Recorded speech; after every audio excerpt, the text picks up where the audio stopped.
Out here, deep in a West Virginia holler, where the road turns to gravel and the fog clings to the hillsides, the modern world gets quiet. You can find places like this all over the mountains. A forgotten family cemetery, nearly swallowed by ivy and time. These aren't grand monuments. They're simple weathered stones, leaning like old men tired of telling the same story. But it's the names and the dates etched upon them that pull you in. Earl Gibson died 1921. Silas Blackwood died 1923. These men didn't die in the mines. They didn't fall to the fever that swept through these camps so often. They shared one thing and one thing only. A wife. A woman named Zoe Wilkins. To the law that condemned her, she was a monster. To her few defenders, she was just the unluckiest woman in the state. But to everyone else, she had a different name, the Black Widow of Appalachia. Today, we stand among these silent stones to listen to their whispers and piece together a story this land has tried its best to forget. Let's wind the clock back 100 years. The air here wasn't clean and silent then. It was thick with the grit of coal dust, a fine black powder that settled on windowsills, in your lungs, and in the lines of every face. This hollow was alive with the rumble of coal cars on the tracks and the distant rhythmic clang of pickaxes against the mountain's bones. Life was dictated by the shriek of the company whistle, a sound that sent men like Earl Gibson into the dark belly of the earth before sunrise, and a sound that wives like Zoe prayed to hear again at the end of the day. Earl was a young man, strong and full of the quiet hope that marks so many who work a dangerous trade. He believed his back was broad enough to carve out a decent life for him and his new wife. He'd come home each evening, his face caked in black, and wash up in a basin on the porch of their small two-room cabin. It wasn't much, but it was theirs, a tiny speck of warmth against the vast, indifferent mountains. Zoe was different from the other miners' wives. While they gathered on their porches to trade gossip and remedies, she often kept to herself. She wasn't unfriendly, just reserved. She had a sharp mind and a gaze that seemed to take in everything, a calm that felt out of place in a world built on noise and struggle. Some saw it as dignity. Others, even then, whispered it was a kind of coldness, an ambition that didn't belong in a simple coal camp. Their life together was a routine of small things, a shared meal of beans and cornbread by the fire, Earl talking about his dream of one day saving enough to buy a small piece of land away from the company store and its endless cycle of debt. Zoe would listen, her dark eyes reflecting the firelight, her thoughts her own. To anyone looking in, they were just another young couple trying to survive in a place that didn't make survival easy. But in these mountains, death was a constant neighbor. It came suddenly in the form of a rockfall or a gas explosion in the mine. It came slowly in the wheezing cough of black lung. And it came violently in the gut-wrenching sickness they called the flux, a plague that could sweep through a camp and fill a graveyard in a matter of weeks. A doctor was a luxury, and a sudden death was a tragedy, but it was a familiar one. It was a world that had grown used to the sight of fresh-dug graves, a fact that would soon prove very convenient for someone. The stories buried in the ground are one thing. The stories buried in paper and ink are another. In a county courthouse basement, tucked away in a dusty archive box, you can find the documents that give a voice to those silent gravestones. It's amazing what survives. This here is a copy of a page from the local paper, dated 1921. It's brittle and yellow, the words printed in the stark, formal language of the time. It's a short column nestled between an advertisement for livestock feed and a notice about a church social. It's the obituary for Earl Gibson. It's barely a paragraph long, and it reads just like 100 others from that era. It says he was a fine, hard-working man, taken too soon by a sudden and severe gastric illness, a stomach flux. The kind of thing that could kill a man in 3 days and have the neighbors nodding in sympathy, murmuring about bad water or tainted food. On the surface, it's just another sad, common story. A young wife left all alone. The community pitied her. But it's another piece of paper from that same box that changes the tone completely. This one is a life insurance claim, filed by Zoe Gibson just days after her husband was in the ground. It wasn't a huge amount of money, not by today's standards. But in 1921, to a miner's widow with no other prospects, it was a small fortune. It was enough to buy a little plot of land, enough to be free from the company store, enough to breathe for the first time in her life without the weight of debt and dependency. This document right here, this isn't just an insurance policy, it's the first clue. It raises the question that no one dared to ask out loud back then. Was this just a fortunate coincidence in the midst of tragedy? Or was this the moment Zoe Wilkins realized that a husband's life had a value, but his death had a price? That insurance money from Earl's death changed things, not in a loud way, but in a way the whole holler could feel. Zoe didn't pack up and leave. She didn't waste the money on frivolous things. She bought a small plot of land, a little house just outside the direct control of the mining company. For the first time, she was a woman who owned something, a woman who answered to no one. And you have to understand, in a place where the company owned the houses, the store, and a man's very soul until his debt was paid, that kind of independence was as strange and unsettling as a summer snow. At first, the whispers were sympathetic. Good for her, some would say, making the best of a bad situation. But pity in a small town has a short shelf life, especially when the object of that pity seems to be doing just fine. Zoe's grief didn't look like the grief they were used to. It wasn't loud and public. It was a quiet, private thing. She held her head high. She managed her own affairs. And soon, the whispers began to change their tune. She didn't grieve long. They'd murmur over a fence post. Seems that money dried her tears right up. It was then that Silas Blackwood entered the picture.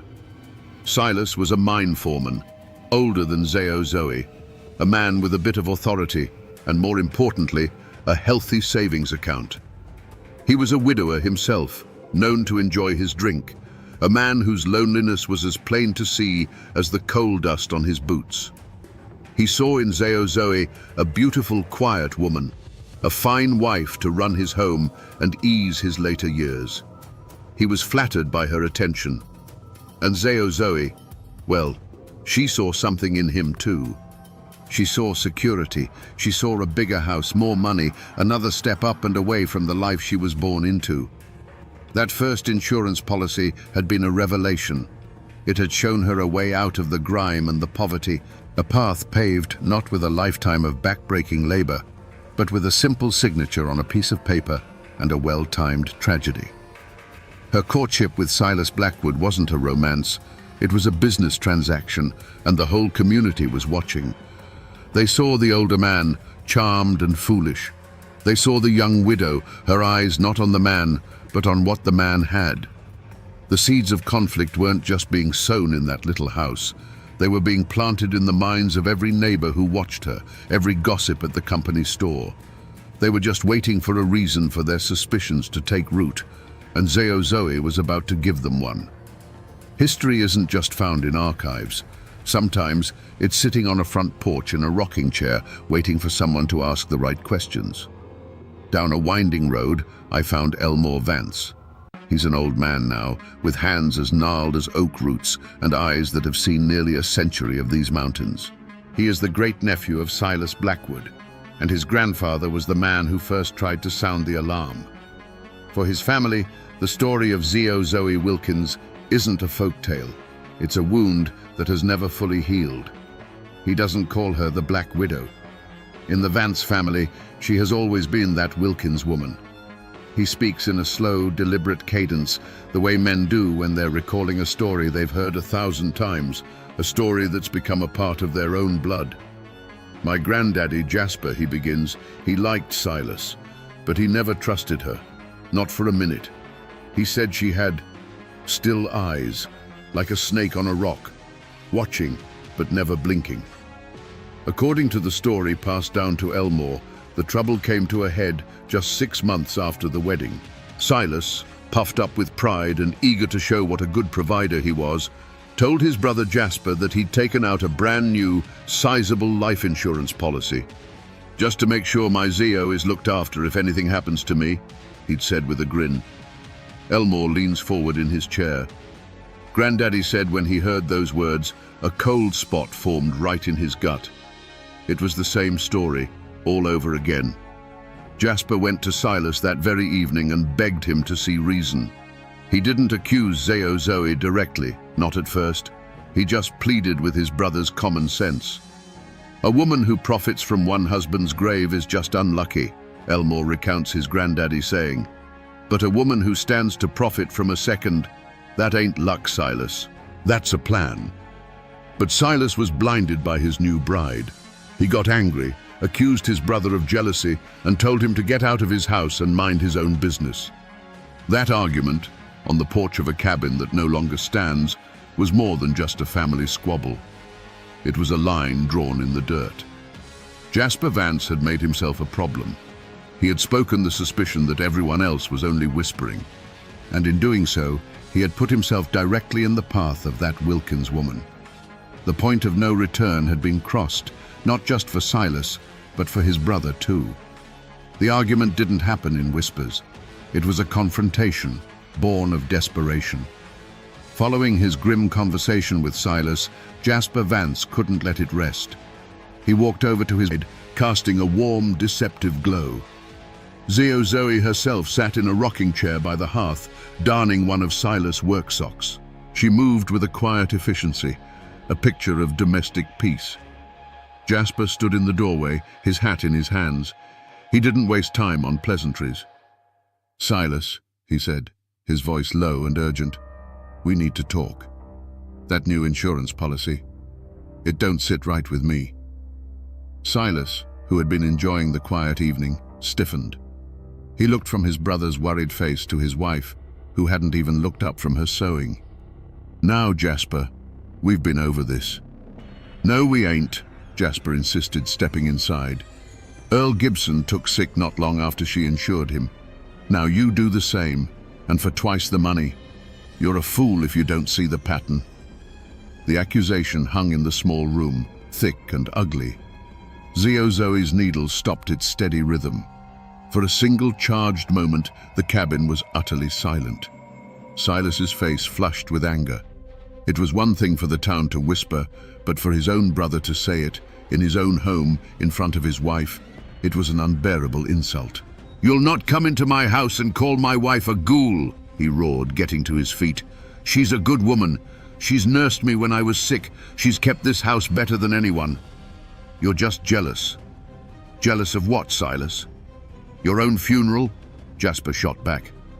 "That was the final straw." "Get out," Silas snarled, pointing a trembling finger at the door. "Get out of my home, and don't you come back till you're ready to apologize to her." Jasper looked at his brother, his face a mask of sorrow and frustration. Then, his eyes met Zoe's across the room.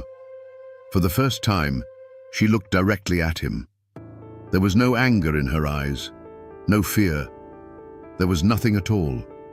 It was a calm, calculating stillness, the look of a woman who had just identified a problem and was already working on the solution. As Jasper backed out into the cold night air, he knew he hadn't just lost a brother. He had made a mortal enemy. The cabin door closed, shutting out not just a brother, but Silas Blackwood's last chance at salvation. You have to push your way through a thicket of rhododendron and climb over a fallen oak to find it now. If you didn't know what you were looking for, you'd walk right past it. But it's here. A collapsed square of foundation stones covered in a thick carpet of moss, and in the center, a jumbled pile of rock and soot-stained clay. This is all that's left of the chimney, once the warm, beating heart of the home where Silas Blackwood lived with his new wife. This isn't a place marked by the scars of a single violent act. There are no bullet holes in these stones. The horror that unfolded here was quiet, patient, and domestic. It was hidden in the everyday. Over there, nearly choked with a century of dead leaves, is the stone-lined well. This is where Zoe would have drawn the water for Silas' morning coffee, for the soup she simmered on the stove, for the cool drink he'd ask for when the first feverish thirst began to burn in his throat. Right here. This is where it happened. Not with the roar of a gunshot, but with the scrape of a spoon against the bottom of a bowl. The act of murder wasn't a moment of rage. It was a daily chore, a patient administering of poison disguised as an act of love. Within these stone foundations, Silas Blackwood wasted away, believing he was being cared for by a devoted wife, never realizing that the hands that soothed his brow were the same hands that were slowly, methodically killing him. The air is still and peaceful now, but this ground remembers the silence that followed the arguments and the terrible sickness that began soon after. It began, as Jasper Vance had feared, just a few weeks after their argument. Silas Blackwood started complaining of a fire in his belly. At first, he dismissed it as a bad batch of moonshine, a common ailment for him. Zoe was the very picture of a concerned wife. She brewed him herbal teas and insisted he stay home from the mines to rest. But the rest didn't help. The fire in his gut turned into a vice, twisting and cramping until the strong foreman was doubled over in his chair. Then came the sickness, a violent, unending wave of it that left him weak and trembling. He craved water, a burning, desperate thirst that no amount of liquid could quench. And through it all, Zoe was a constant presence. She was always there with a cool cloth for his forehead and a bowl of thin broth. "Just a little something to keep your strength up," she would murmur, spooning the warm liquid into his mouth. To any neighbor who stopped by to check on the ailing man, she was a saint. They saw her tending to him day and night, her face etched with worry. They didn't see the tiny pinch of white powder she stirred into the soup when no one was looking. The days bled into weeks. Silas, once a stout and hearty man, began to shrink. His skin grew pale and loose, his eyes sunk deep into their sockets. He became a ghost in his own home, too weak to leave his bed. The company doctor came once, a rushed visit between a broken leg at the mine and a birthing up the creek. He took one look at the withered man in the bed, listened to Zoe's calm description of the symptoms, and nodded grimly. "It's the stomach flux, and a bad case of it," he declared. "Keep him comfortable. That's all you can do." One evening, after Silas had been bedridden for nearly a month, his brother Jasper came to the house again, swallowing his pride. He couldn't bear the thought of his brother dying without making peace. He found Silas barely conscious, his breathing shallow. Zoe sat by the bed, her hands folded in her lap. Jasper looked at the shell of his brother, then at her calm, serene face, and the awful truth settled in his heart like a stone. He left without a word, the image of that quiet, patient woman seared into his memory. The rocking chair in the corner of the room swayed gently in the draught from the door, empty, but for the shawl left draped over its back. Silas Blackwood's struggle ended 2 nights later, in the dark, silent heart of the Appalachian night. After a man dies, his story is told in whispers. But the version that lasts, the one that gets filed away, is told in ink. This is the death certificate for Silas Blackwood, filed in the county clerk's office. It's a simple bureaucratic ledger. Name, date of birth, date of death. And under the heading Cause of Death, the doctor wrote 2 words, acute gastritis. It's so clean, so medical. A neat and tidy explanation that fits perfectly in a little box on a form. But acute gastritis doesn't capture the truth of it. It doesn't describe a man wasting away for weeks, his body racked with a fire that no water could put out.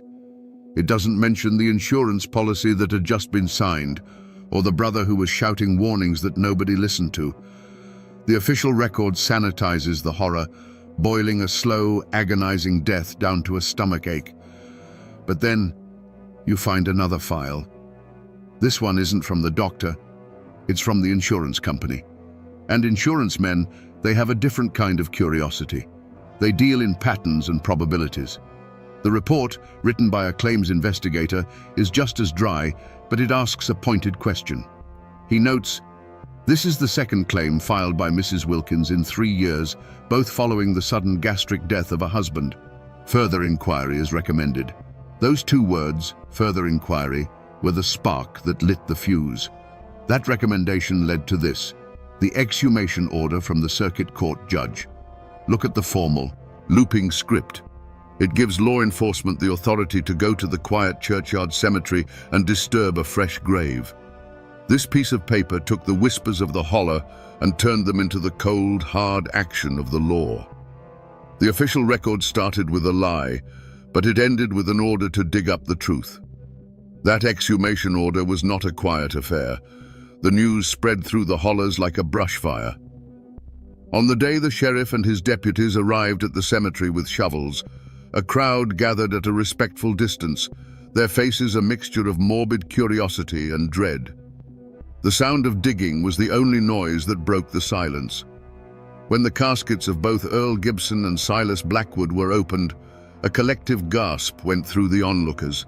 The bodies were in an unnervingly well-preserved state, a telltale sign of the preserving qualities of arsenic. The whispers now had physical proof. The truth wasn't just buried 6 feet deep, it was pickled in poison. The day the law came for Shadowy Wilkins, there was no dramatic chase through the mountains. Sheriff Miller and a deputy simply rode their horses up to her little house. She was on the porch, rocking in her chair, as if she were expecting them. They say she didn't flinch when the sheriff showed her the warrant for her arrest. She didn't cry or protest her innocence. She simply stood up, smoothed the front of her black dress, went inside to fetch her bonnet, and walked with them as calmly as if she were heading to the Sunday service. Her silence was more damning than any confession. The trial was a mountain spectacle. The courthouse was packed to the rafters every single day, the air thick with the smell of sweat, dust, and cheap tobacco. Miners took days off from the coalface. Farmers left their fields, all to cram into the sweltering room and get a look at the woman they were now calling the Mountain Borgia. It wasn't just a trial, it was a reckoning. This was the community's chance to finally pass judgment on the woman who had unsettled them for so long. The prosecutor, a fire and brimstone preacher in a lawyer's suit, built his case brick by damning brick. He laid out the pattern of death and the pattern of profit, showing the jury how each untimely death had made Shadowy a richer woman. His star witness was the town pharmacist, a nervous little man named Abernathy, who, under oath, pointed a trembling finger directly at the defendant. "That's her," he squeaked. "She's the one who kept buying rough-on-rats poison, said she had a terrible infestation, bought enough to kill every rat in the county." Her defense lawyer fought back, painting a picture of a poor, misunderstood widow being persecuted by superstitious neighbors. He argued that dysentery was common, that arsenic was used in every farmhouse, that this was nothing more than a witch hunt fueled by gossip and jealousy. But his arguments were undone by his own client. Shadowy sat through the entire proceeding as still as a stone effigy. When the prosecutor finally turned to her and thundered, "Did you feed these men poison for their insurance money, Mrs. Wilkins?" She looked at him with those unblinking eyes and said, in a voice no louder than a rustling leaf, "No, sir, I did not." She showed no fear, no anger, no grief, nothing. That chilling calm was all the jury needed to see. They were out for less than 2 hours. When they filed back in, their faces were set like stone. The foreman didn't even look at her as he delivered the verdict. Guilty. The judge, his voice ringing with condemnation, called her actions a cold-blooded stain upon the soul of this state and sentenced her to spend the rest of her natural life in the state penitentiary. The law's pursuit was over. The official record was now written, and Shadowy Wilkins's name was forever etched into the annals of Appalachian crime. We're back where we started, in this quiet little cemetery tucked into the side of the mountain. Here are the stones for Earl Gibson and Silas Blackwood. They're weathered, but you can see that someone still tends to them. The weeds are pulled back, and a small faded plastic flower sits in the dirt in front of Silas's marker. Their names are still here, etched in stone, a permanent testament to the lives they lived, however short.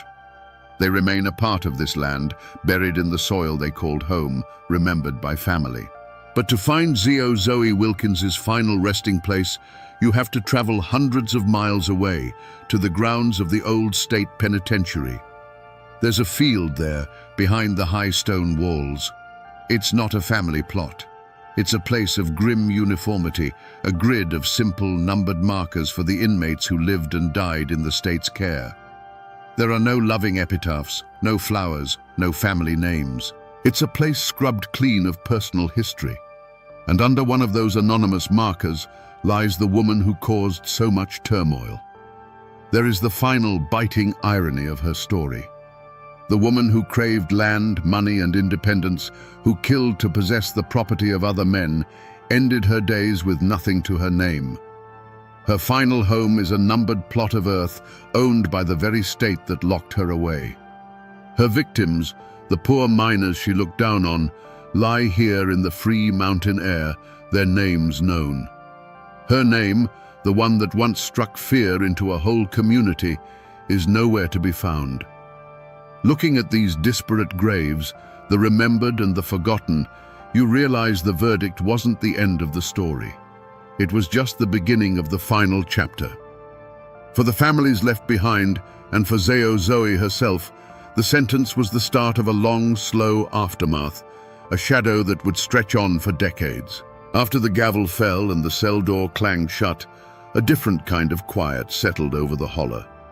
The excitement of the trial bled away, leaving behind the awkward silence of a community that had just consumed one of its own. For a time, life tried to return to normal. The company whistle blew, the men went back into the mines, and the women went back to their chores. But a scar had been left. Doors were locked a little tighter at night, and a neighbor's sudden sickness was met with a flicker of suspicion that hadn't been there before. For Jasper Vance, the verdict was not a victory. The justice he had fought so hard for tasted like ash in his mouth. It didn't bring his brother back. It didn't erase the memory of Silas wasting away in that bed, or the image of Zoe's cold, placid face in the courtroom. He had been right, but being right had brought him no peace. He lived out his years a quieter, more somber man, forever marked by the knowledge of what one human being was capable of doing to another, hidden behind a placid smile and a bowl of soup. Meanwhile, Zoe Wilkins traded the green, open mountains for a world of grey stone and iron bars. Her reputation preceded her, and the other inmates at the penitentiary gave her a wide berth. They watched the infamous Black Widow, expecting to see a monster. Instead, they saw a quiet, reserved woman who did her work in the prison laundry without complaint, who read books from the meager library, and who never, ever spoke of her past. Her chilling composure, which had condemned her in court, now served as a kind of armor. She was an enigma within the walls, just as she had been in the hollow. The years ground on, turning the ink on the court records from black to brown.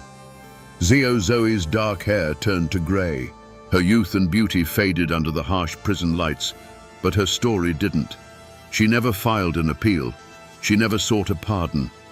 And to the parole boards that met with her every few years, she gave the same calm, unwavering answer she gave in the courtroom. I did not do it. Her silence became her final legacy, a wall of denial that would stand until the day she died, an old woman in a prison infirmary, taking her secrets, whatever they were, with her to a numbered grave. You'd think a guilty verdict and a life sentence would be the end of it. The case closed, the story finished. But in the mountains, stories have a way of living on, of changing shape in the telling. And the story of Zoe Wilkins is no exception. To this day, the truth of what happened in that little cabin remains a point of contention, a ghost that haunts the family lines. For the descendants of the Vance family, and for most people who know the tale, the book is closed. Zoe Wilkins was a monster hiding in plain sight, A mountain Medea who saw her husbands not as partners, but as assets to be liquidated. They point to the pattern, the insurance money, the pharmacist's testimony, and her chilling lack of emotion in the courtroom. To them, it's an open and shut case, a clear story of greed dressed in a black mourning gown. But Zoe never confessed. And that single stubborn fact, her lifelong insistence on her own innocence, has been just enough to keep a flicker of doubt alive for 100 years. You can still find a few old-timers, a few contrarians, who will offer up the other side. They'll ask you, was she a killer? Or was she just a woman who refused to play the part of the helpless, weeping widow? In an age when women were expected to be emotional and dependent, Zoe was quiet, intelligent, and handled her own finances. Was she condemned for murder, or was she condemned for being different? They'll point out that the evidence was purely circumstantial. No one ever saw her put poison in the soup. They saw a woman buy rat poison, a common household item, and they saw men die of a common stomach ailment, and they drew a straight, deadly line between the two. Perhaps, they argue, she was just the victim of a mountain witch hunt, a woman destroyed by gossip and the bad luck of being widowed twice. The truth? The absolute truth of what was in her heart probably died with her in that prison infirmary. All we're left with are the conflicting echoes, two stories that can't both be true, but that both refuse to die. Over the decades, the hard facts of the Zoe Wilkins trial began to soften and warp, like old glass in a fire. Her story leached out of the courthouse records and seeped into the soil of the mountains themselves, where it grew into something else entirely, a full-blown Appalachian legend. The flesh-and-blood woman who bought rat poison at the general store was slowly replaced by a supernatural phantom, a creature of folklore. For generations, her name became a cautionary tale. Mothers would warn their sons, "You be careful of a pretty face with a quiet tongue. Remember Zoe." She became the local boogeyman, a dark fable about the poison of greed.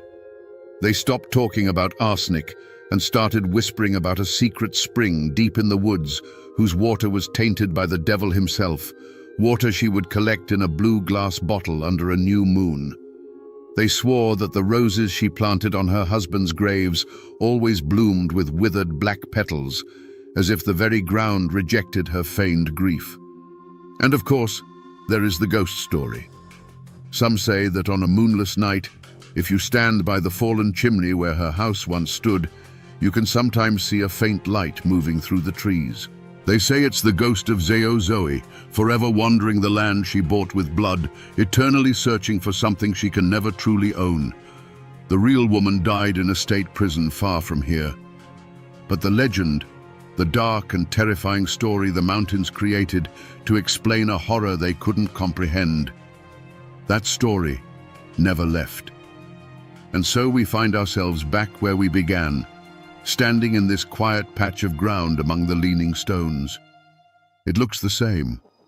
The ivy still crawls over the fence line, and the wind still sighs through the pines. But it feels different now, doesn't it? These aren't just names on weathered rock anymore.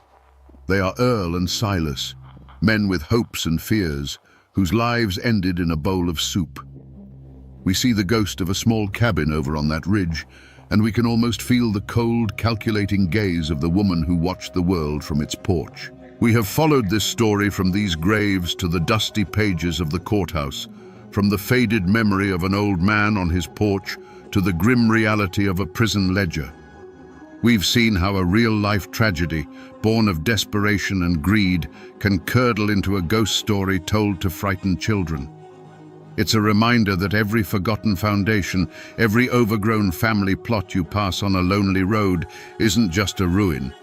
It's a library, filled with stories of love, rage, and the terrible choices that can echo for a century.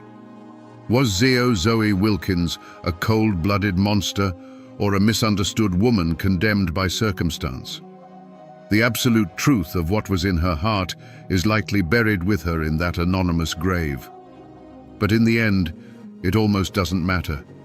The story she created, whether by her actions or by her silence, has become a part of this landscape, as permanent as the mountains themselves.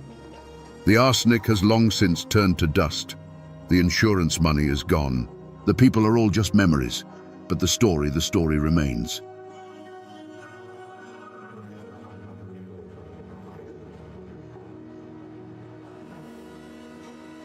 There's a quiet road just south of Pittsburgh, a place of manicured lawns and peaceful homes. You'd never guess that right here, beneath this very soil, lie the scorched foundations of a war. Not a war against the British, but a war of Americans against Americans, a violent, fiery clash that tested the soul of a brand new nation. Here, where all you hear now is the wind through the Pennsylvania oaks, the silence was once shattered by gunfire and the roar of a mansion burning to the ground. These ruins have a story to tell, and we are here to listen. We're going to find out how a simple tax on whiskey almost tore the United States apart, just as it was being born. Let's turn back the clock to the 1790s. Forget the suburbs. Imagine a world walled in by the green, unforgiving Allegheny Mountains. The roads, if you could call them that, were little more than muddy ruts, choked with stumps and rocks. This was the frontier, a world away from the political salons of Philadelphia. The people who lived here were the very definition of tough. They were Scots-Irish, Germans, and English settlers, many of them veterans who had shed their blood in the Revolution to win this land. They had come here to build a life on their own terms, free from the reach of distant, powerful men. Life was a daily struggle against the wilderness. They cleared the dense forests, fought off predators, and prayed their crops would survive the harsh seasons. Their wealth grew directly from the soil, mostly in the form of grain, rye, corn, and wheat. But here was the problem that defined their existence. How do you sell it? Getting a bulky, heavy wagon load of grain over those mountains to the markets in the east was a fool's errand. The cost of transport would eat up every penny of profit, and then some. Their most valuable crop was effectively worthless if they couldn't get it to market. So they turned to a kind of mountain alchemy. Every farm of any size had a small, bubbling still. They discovered that by turning their grain into whiskey, they could concentrate its value into a form that was portable, durable, and always in demand. A single pack horse that might struggle to carry 4 bushels of rye could easily carry the equivalent of 24 bushels once it was distilled into liquid form.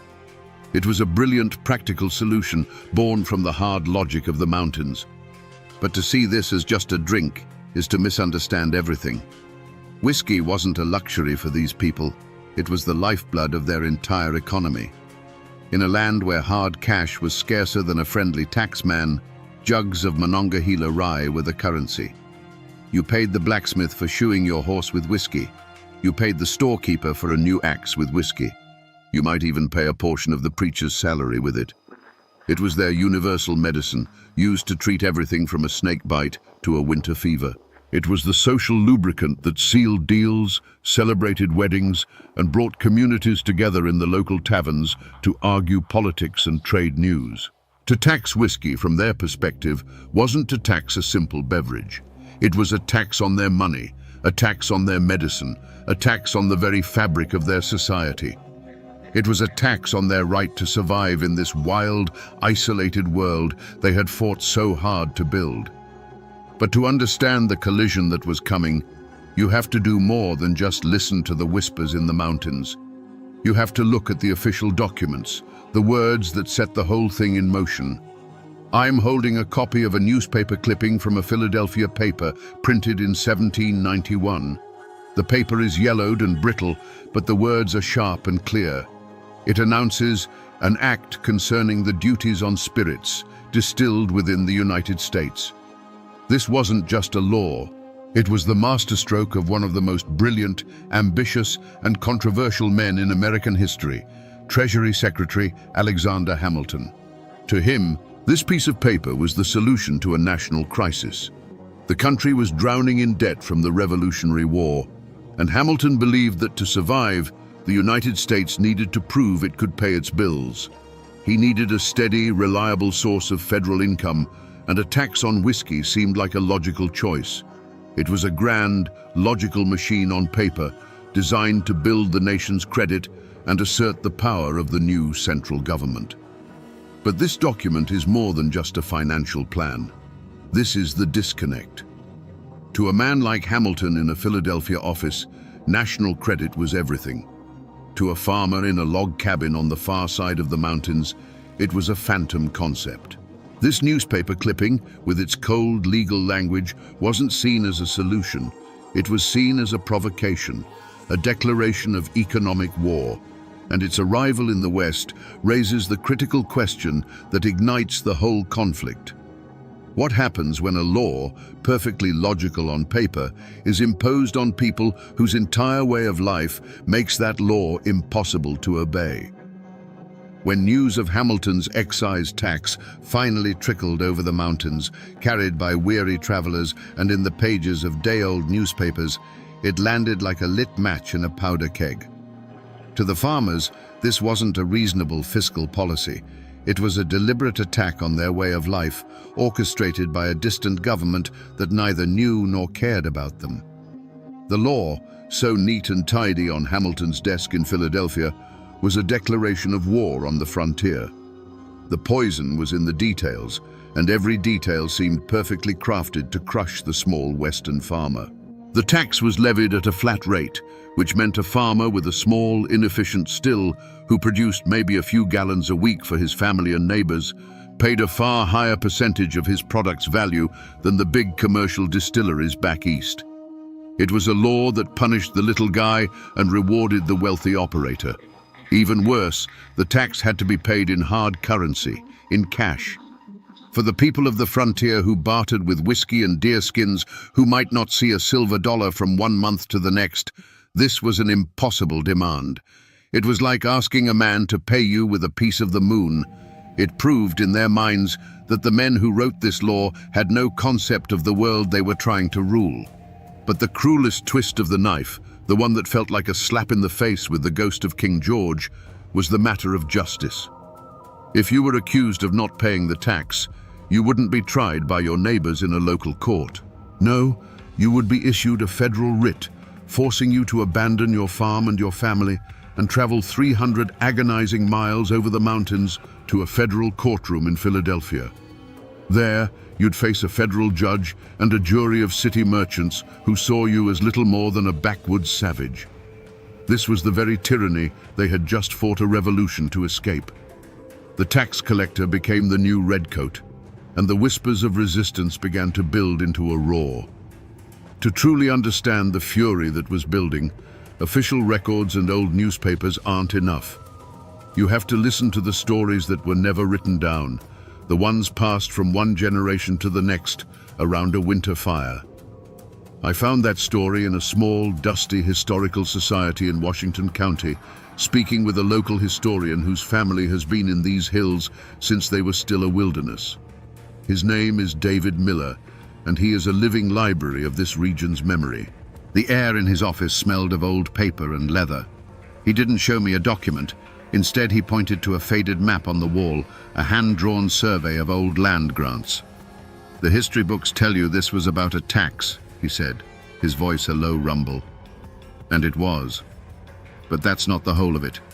That's not the human part. He tapped his finger on a large plot of land marked Neville. John Neville, the tax inspector. He wasn't some stranger from Philadelphia. He was one of them. He was a distinguished general from the Revolution. He lived right here. His neighbors were men who had served under him in the war.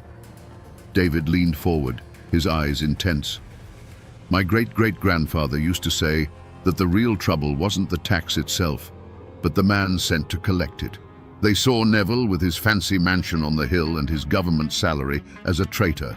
He had fought alongside them for freedom from a distant government, and now he was taking that same government's coin to oppress his own people, his own soldiers. It wasn't just a political disagreement, it was a deep, personal betrayal. And in these mountains, a betrayal from one of your own that's a wound that doesn't heal with words." The historian's words hung in the air because they explained what happened next. The petitions sent to Philadelphia were ignored. The peaceful assemblies were dismissed as the grumblings of peasants.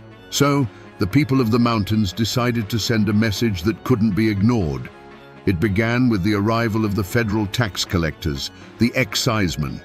These were the men tasked with walking into the hornet's nest and demanding payment in a currency that didn't exist, for a law the people refused to recognize. One of the first was a man named Robert Johnson. On September 11, 1791, he was riding his route deep in the woods of Washington County. He wasn't met with arguments or petitions. He was met by a mob of 16 men, their faces grim, their eyes hard. They were farmers, blacksmiths, and veterans, and they moved with a silent, chilling purpose. They dragged Johnson from his horse, stripped him of his coat and his dignity, and shaved his head. Then they brought out the bucket. The stink of hot pine tar filled the air as they coated his bare skin, the viscous black liquid clinging to him like a second, nightmarish flesh. Then they covered him in feathers, turning him into a grotesque mockery of a man, a creature of tar and down.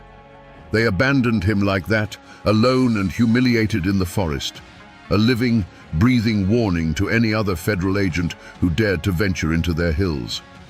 He was the first, but he would not be the last. Other excisemen were ambushed, their horses shot out from under them, their faces branded with hot irons. This was the point of no return. Out of this organized violence, a phantom was born. A name began to be whispered in taverns and tacked to the doors of collaborators: Tom the Tinker. No one knew who he was. He was the rebellion's ghost, its enforcer. If a farmer broke ranks and paid the tax, he would find a note from Tom the Tinker on his door, warning him to stop. If he didn't, his still would be mended, riddled with bullets by shadowy figures in the night.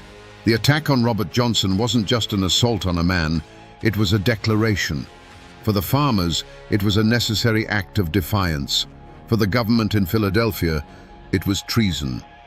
The lines were no longer drawn on a map, they were being drawn in terror and tar.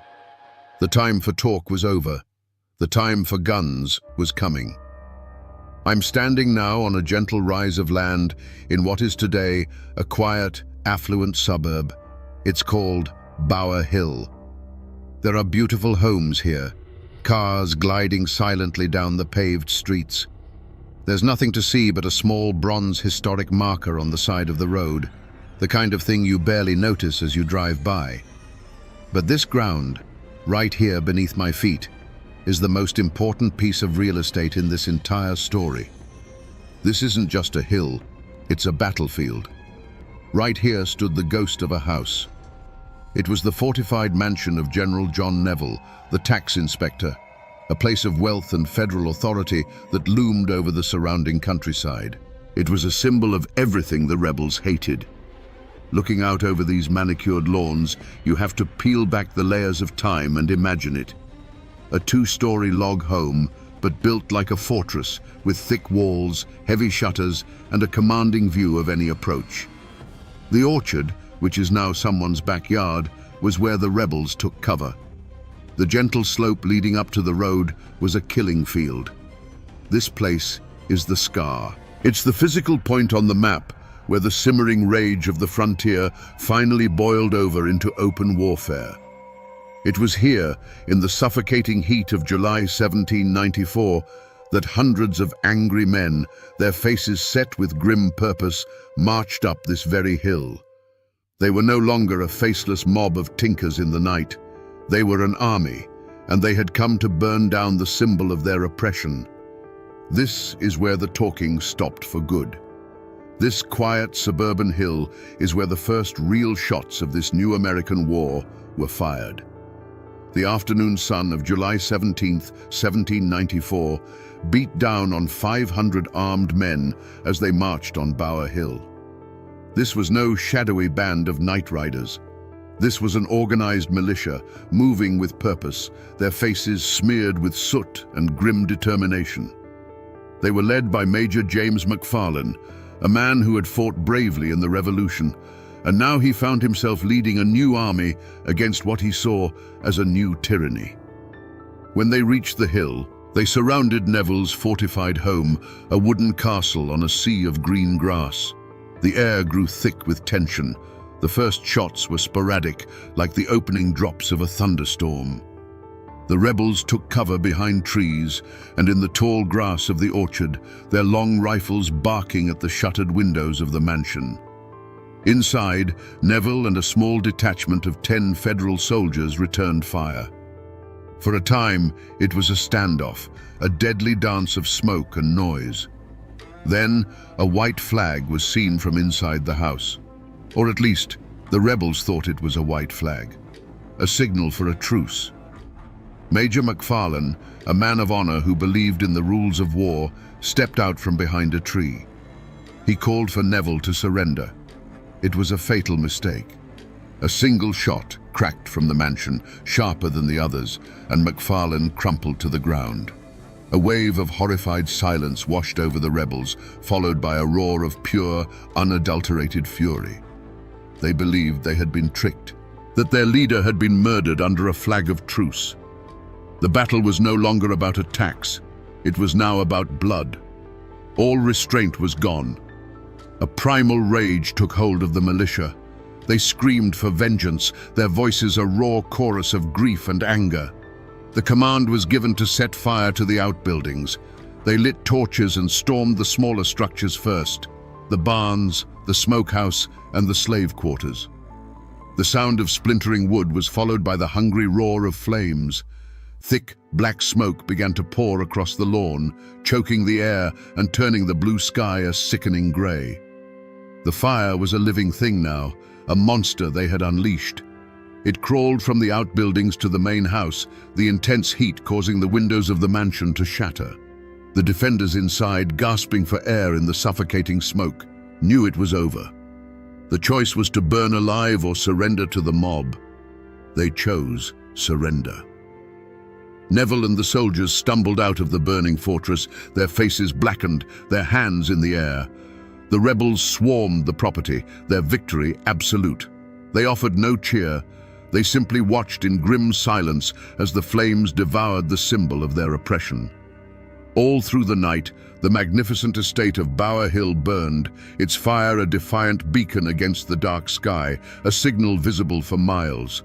It was a message to Philadelphia and to the entire nation. The frontier was now in open, armed insurrection against the United States of America. After the fire and the fury comes the ink. I'm in a climate-controlled room at the National Archives, looking at digitized copies of the official correspondence from that summer of 1794. The documents are written in a crisp, elegant script, a world away from the chaos on Bower Hill. Here is the report sent by federal officials back to Philadelphia. It's a masterclass in bureaucratic language designed to be precise, clinical, and utterly bloodless. It refers to the 500 rebels not as grieving neighbors or angry veterans, but as an unlawful assembly of insurgents. It describes the death of their leader, James McFarlane, with chilling simplicity. The insurgent commander was killed during the exchange of fire. There is no mention of a white flag, no hint of the perceived treachery that turned a protest into a blaze of vengeance. The report doesn't talk about rage or fear or betrayal. It talks about logistics and casualties. The destruction of Neville's home is catalogued as a loss of property. The primary dwelling, along with all associated outbuildings, were consumed by fire. It's the kind of language an insurance adjuster might use, not a witness to the opening battle of a civil war. This is the official version of the story, the one that landed on Alexander Hamilton's desk, the one that was read aloud to President George Washington. And it paints a picture of a clear-cut, criminal insurrection against the authority of the United States. It's a picture with all the human desperation, all the years of frustration carefully erased. This piece of paper transformed a desperate, violent protest into an act of treason, and it would be answered not with negotiation, but with an army.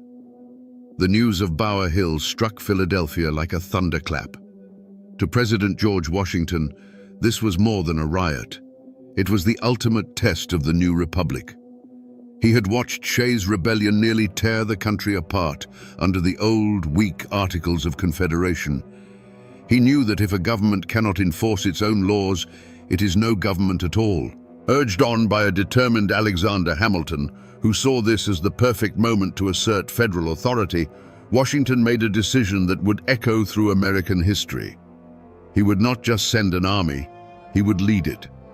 The hero of the Revolution, the man who had defeated the British Empire, would once again mount his horse and ride to war, this time against his own citizens. The dramatic power of this act cannot be overstated. Washington federalized a militia of nearly 13,000 men from the surrounding states, an army larger than the one he had often commanded against the Redcoats. This was to be an overwhelming, undeniable show of force, a message written not with ink, but with battalions of steel. Back in the mountains, the rebels scoffed. Hearing of the approaching force, they gave it a contemptuous nickname, the Watermelon Army. They sneered that these soft city boys and flatland farmers would never survive the brutal trek over the Alleghenies. They boasted that the mountain passes would become their Thermopylae, where a handful of frontier sharpshooters could hold off thousands. They were brave, defiant, and completely unaware of the psychological weapon marching against them, the living legend of George Washington himself. The rebellion, which had been forged in the fire of shared purpose, began to crumble as the massive federal army drew closer.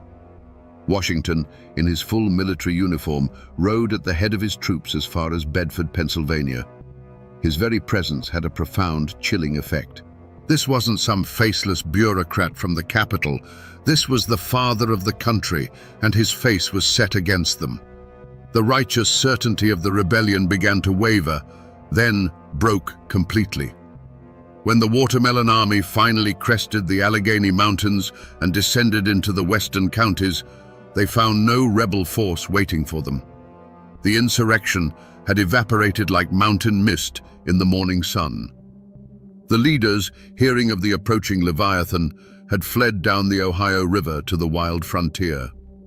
The rank-and-file rebels, faced with the overwhelming power of the federal government personified by Washington, simply hid their rifles, went back to their farms, and tried to look invisible. The army became an army of occupation. Soldiers fanned out across the countryside, rounding up suspects in a grim and humiliating manhunt. About 150 men were arrested, and 20 were selected to be made an example of. They were shackled and marched hundreds of miles back to Philadelphia for trial, a long, miserable parade of federal power through the winter cold.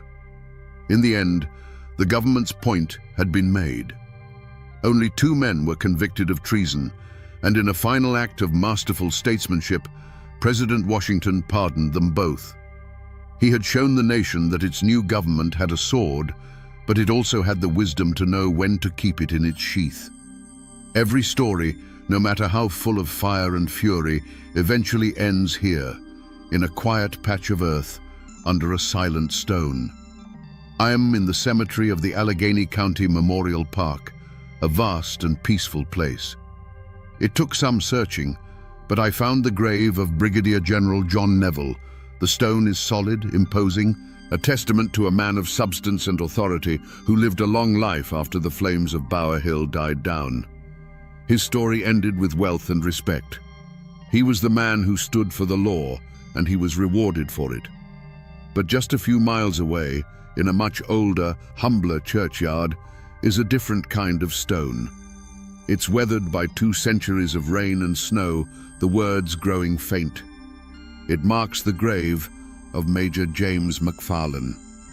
The inscription honors him as a hero of the Revolution, but it's what isn't written that hangs in the air, that he was killed by his own countrymen while leading a rebellion.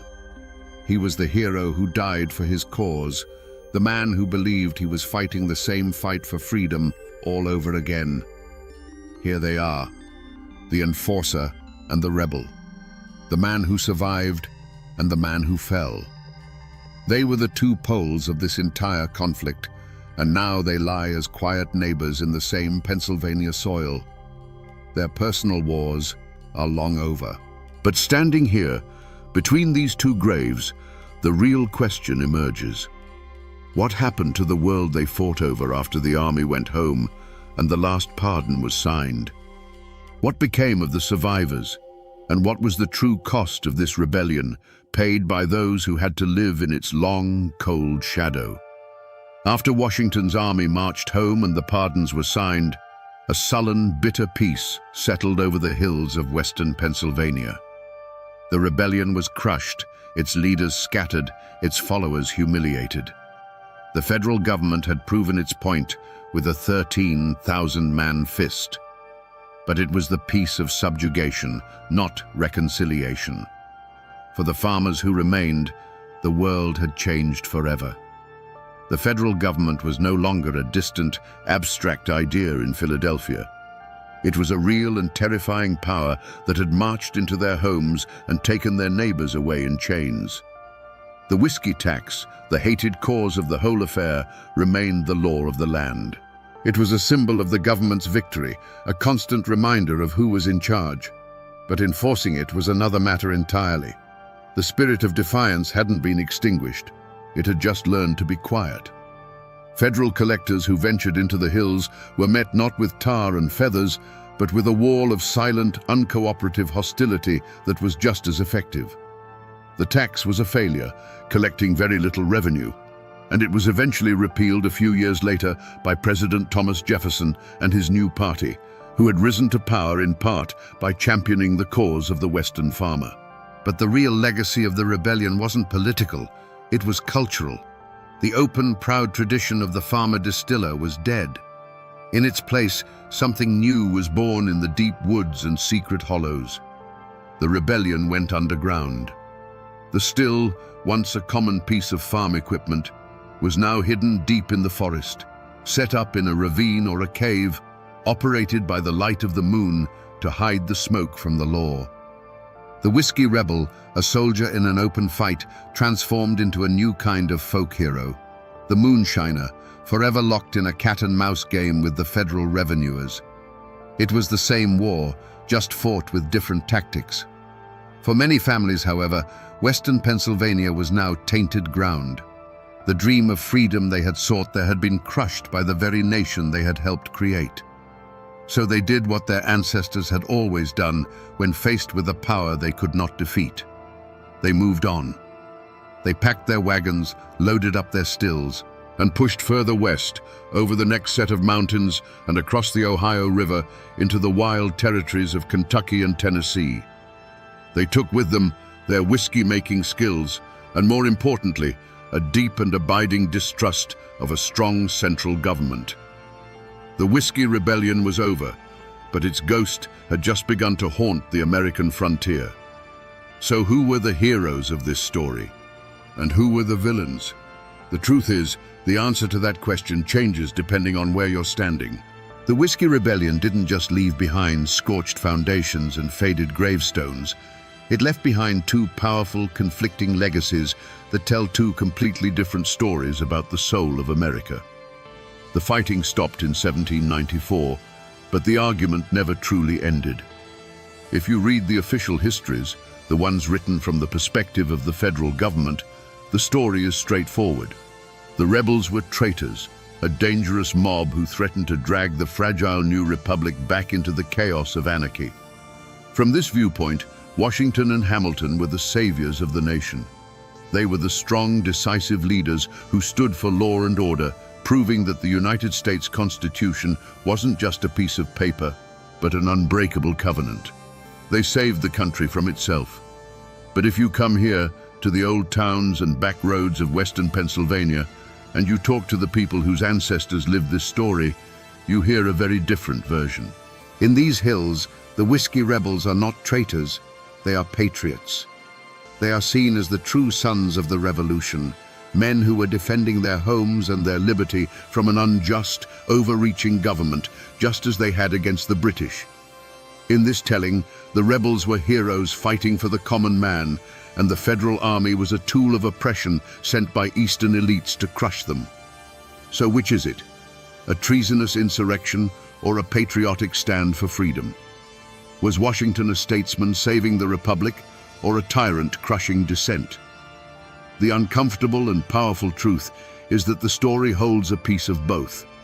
The rebellion was a violent and illegal uprising against the laws of the United States, and the farmers were also fighting against a cripplingly unfair tax that felt like a profound betrayal of the Revolution's promise. The real legacy of the Whiskey Rebellion is this deep moral ambiguity. It reminds us that the line between a patriot and a traitor is sometimes just a matter of who wins the war and who gets to write the history. A story as raw and bloody as this one doesn't just sit quietly in the history books, especially not in a place like Appalachia. Raw history is too sharp, too painful. So, over the decades, the community did what all communities do with their traumas.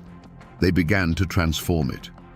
The hard facts of the rebellion, the court records, the casualty lists, the political debates, were ground down, smoothed over, and polished into something you could sing around a fire or tell your children as a warning. The history began to breathe again, but this time as folklore. The most powerful ghost to rise from these ashes wasn't a man, but an idea. Tom the Tinker. He was already a phantom during the rebellion, a faceless symbol of collective rage. In the years that followed, he became something more. He morphed into a folk hero, a backwoods Robin Hood who fought the rich and the powerful. And then he slipped further, into legend. Old-timers would tell you that on a quiet night, when the moon was just right over the hollows, you could still hear Tom the Tinker's hammer, no longer riddling a collaborator's still with bullets, but acting as a phantom guardian, a protective spirit for the moonshiners who carried on the tradition. Ballads were written and sung to the tune of an old fiddle, telling the sad tale of the brave Major McFarlane shot down under a flag of truce. The Watermelon Army became a cautionary tale, a story parents told their children about the awesome, terrifying power of the government in the East, a reminder to never get on the wrong side of it. This is the final stage of a story's life. It's when the sharp edges of history are worn away, and what's left is no longer just a series of events, but a legend. The rebellion was over, but its story had now become a permanent part of the mountains themselves, a ghost in the American machine. And so, we find ourselves back where we started. On this quiet rise of land south of Pittsburgh, on the place they call Bower Hill. The cars still glide by, the lawns are still green, but the place looks different now, doesn't it? It's no longer just a dot on a map with a historical marker. Beneath this peaceful suburban veneer, we can now see the battlefield. We can picture the smoke, hear the shouts, and feel the heat from the flames of that burning mansion. We have pieced together the whispers of this place, and they told us a story of a nation at war with itself. It was never just about whiskey. It was about two Americas, born at the same time but with fundamentally different souls. The orderly, centralized nation envisioned by the men in Philadelphia, and the wild, fiercely independent world of the frontier. The Whiskey Rebellion was the first time those two Americas met in open conflict, a violent collision of ideals that tested the very foundation of the new republic. It was a brutal, necessary lesson that proved the government could survive a challenge to its authority, but at the cost of blood and bitterness that would linger for generations. The next time you cross the Allegheny Mountains, or pass a small family-owned distillery, or hear a debate about the reach of the federal government, remember the farmers of western Pennsylvania. Remember the story that is buried here. The men are gone. The mansion is ash. But the story remains.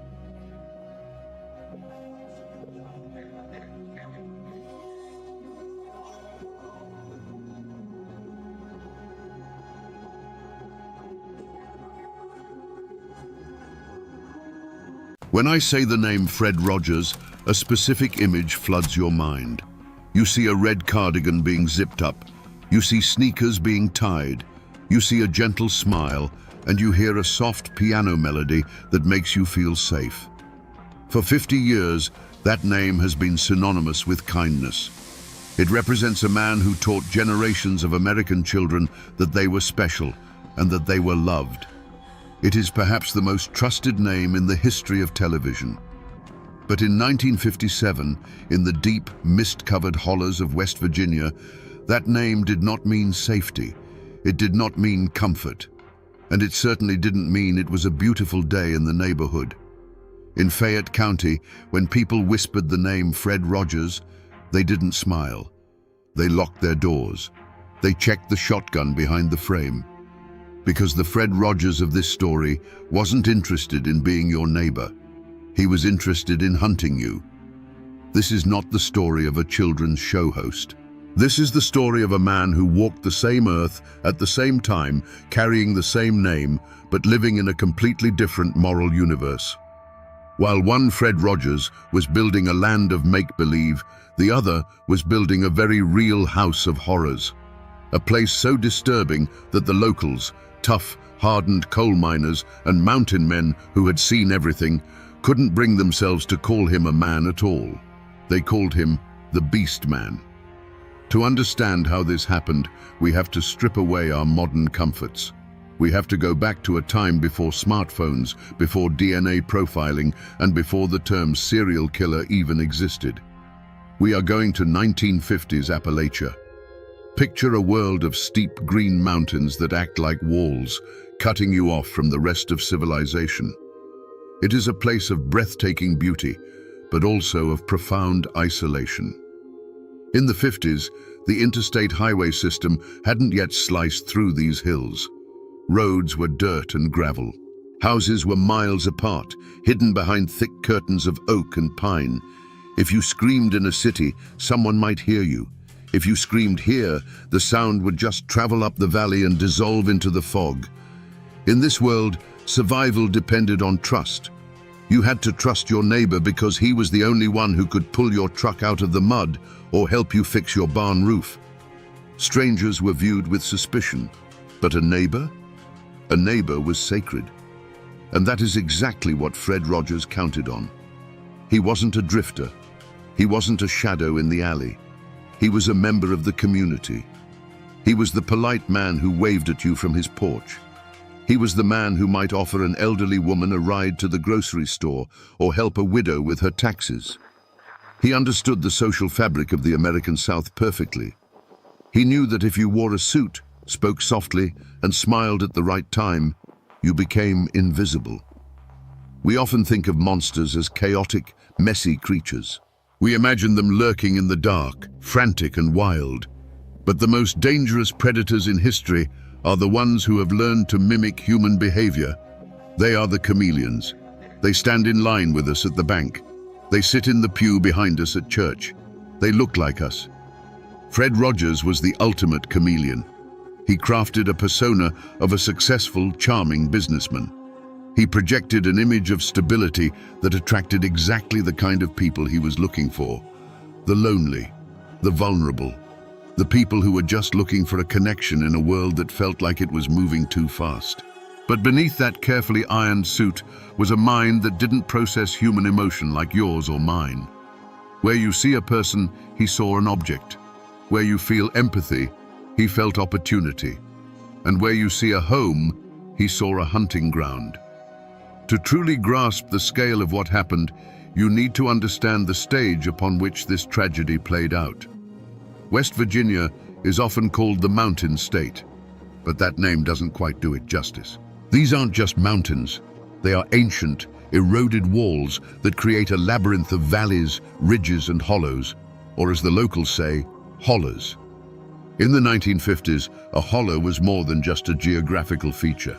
It was a world unto itself. You could live your entire life in one valley and barely know the people 3 ridges over. The communities here were tight-knit, bound by blood and the coal dust that covered everything. But they were also intensely private. The unwritten rule of the mountains was simple. You mind your business, and I'll mind mine. Imagine driving down a road that isn't on any map. The canopy of trees overhead is so thick, it blocks out the midday sun. The air is heavy with the scent of damp earth and decaying leaves. There are no streetlights, no cell towers, No surveillance cameras, just miles and miles of winding gravel tracks that often dead-end at a solitary house. It was the perfect environment for a predator. In a modern city, you are constantly being watched. Witnesses, cameras, digital footprints. But here, a man could disappear. Or worse, he could make someone else disappear. The police presence in these rural counties was minimal. A sheriff might have 3 or 4 deputies covering an area of 500 square miles. They didn't have the manpower to patrol every back road. They relied on reports. They relied on people noticing that something was wrong. But what happens when the person who goes missing has no one to notice? This isolation created a unique kind of vulnerability. We often think of the 1950s as the golden age of American community, where doors were left unlocked and everyone knew everyone. That was true in the suburbs of New York or Chicago. But in the remote corners of Appalachia, isolation was a double-edged sword. It offered freedom, yes, but it also offered silence. In these hills, if you scream, the only thing that answers back is the echo, and sometimes not even that. The geography acted as an accomplice. If you wanted to hide something in a city, you had to be clever. If you wanted to hide something here, you just had to walk 100 yards into the woods. The forest floor, with its deep layers of foliage and shifting soil, could swallow a secret in an afternoon. Into this landscape walked Fred Rogers. He wasn't a mountain man by birth, but he understood the utility of the terrain. He saw the hollers not as a place of beauty, but as a place of concealment. He realized that the privacy the locals cherished so much could be weaponized against them. He chose his location carefully. A house that was respectable enough to invite guests into, but isolated enough that no one could hear what happened after the door closed. A place where the nearest neighbor was just far enough away to see the lights on, but too far away to hear a cry for help. The house he eventually occupied became a fortress of solitude. To the casual observer driving past, it was just another quiet home in a quiet state. A place where a man might retire to read books and listen to the radio. But the geography allowed him to control his environment completely. He controlled who came in. He controlled who went out. And most importantly, he controlled the narrative. If you were casting a movie about a serial killer in the 1950s, you would probably look for someone with a sharp, sinister face, someone with cold eyes and a nervous twitch. You would want the audience to know, the moment he stepped on screen, that this was the bad guy. Fred Rogers would never have been cast in that role. In person, Rogers was disarmingly ordinary. He was a heavy-set man, soft around the middle, with a face that seemed permanently etched with a grandfatherly concern. He wore thick-rimmed glasses that gave him an air of intelligence and harmlessness. He didn't look like a predator. He looked like the guy who taught Sunday school or the accountant who handled the church finances. He dressed the part, too. In a region where denim overalls and coal-stained work boots were the uniform of the day, Rogers was always impeccable. He wore suits. He wore ties. His shirts were starched. He smelled of cheap but pleasant cologne and tobacco. To the people of West Virginia, this attire signaled one thing: respectability. He presented himself as a man of means, a retired civil engineer or perhaps a businessman looking for a quiet place to settle down after a life of hard work. He spoke with a confidence that suggested he knew things others didn't. When he walked into the local general store, the conversation didn't stop in fear. It stopped in deference. But this persona was a complete fabrication. It was a costume. The real Fred Rogers was a career criminal, but not a violent one, at least, not initially. He was a grifter, a con artist. He had spent years drifting through the cracks of American society, learning the art of the lie. He knew that people see what they want to see. If you act like you belong, people assume you do. If you act like you have money, people assume you are rich. He had learned a crucial lesson early in his life of crime. Violence attracts attention, but persuasion is invisible. If you rob a bank, the police come looking. But if you talk someone into giving you their life savings, they might be too embarrassed to ever report it. Rogers was a master of reading human needs. He could look at a person and see exactly what was missing from their life.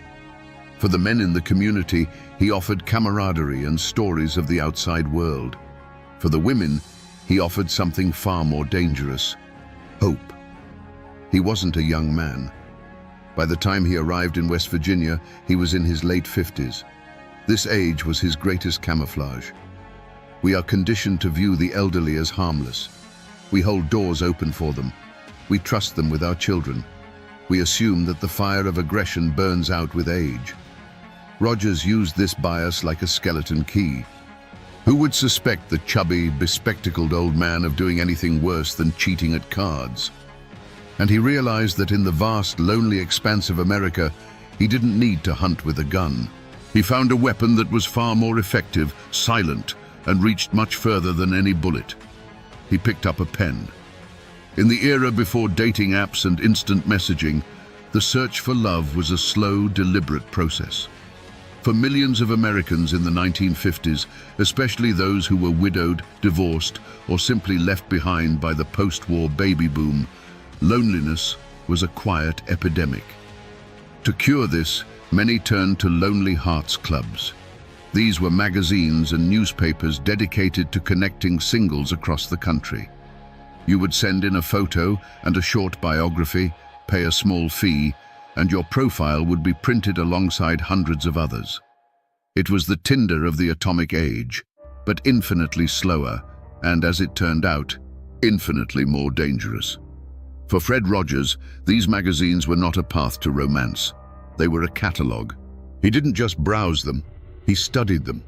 He looked for specific keywords: widow, savings, homeowner, no children. He was filtering for vulnerability. He was looking for women who had assets but no protectors, women who were desperate enough to travel to a stranger and isolated enough that no one would immediately come looking for them. Once he identified a target, the seduction began. But it didn't happen in person. It happened on paper. Rogers was a prolific writer. His letters were masterpieces of manipulation. He didn't come on too strong. He didn't sound desperate.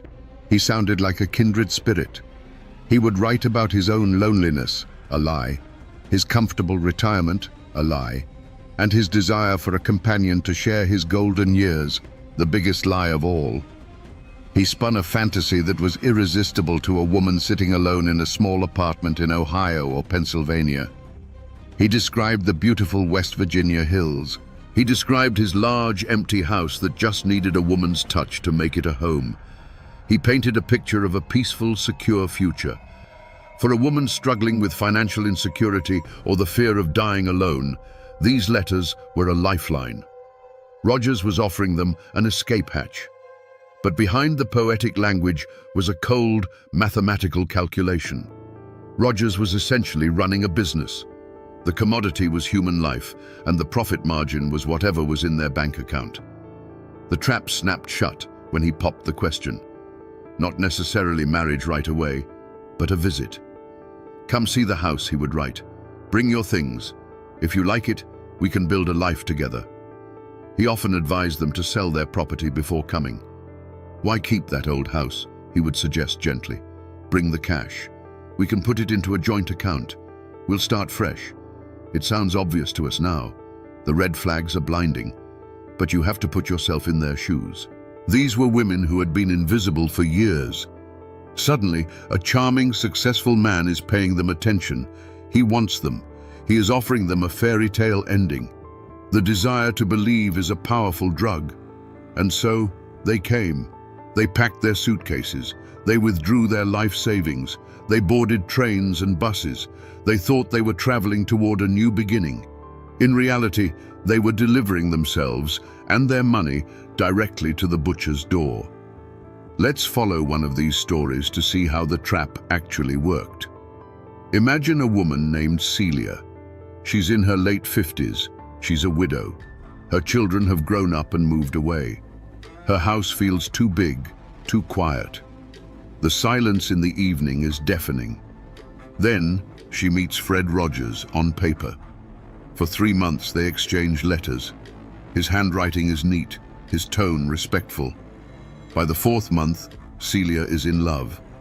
Not necessarily with the man, but with the idea of him, with the idea of being needed again. He suggests she come for a visit. Just to see, he says. No pressure. But he adds a practical note.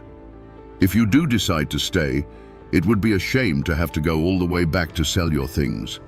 Why not liquidate now? Bring the cash. Banks are so impersonal, and out here in the country, cash is king. She sells her furniture. She closes her bank account. She sews the cash into the lining of her coat or hides it deep in her purse, feeling a thrill of excitement she hasn't felt in decades. She takes a Greyhound bus. The landscape changes from the flat plains or the crowded city streets to the rolling green hills of Appalachia. The roads get narrower. The towns get smaller.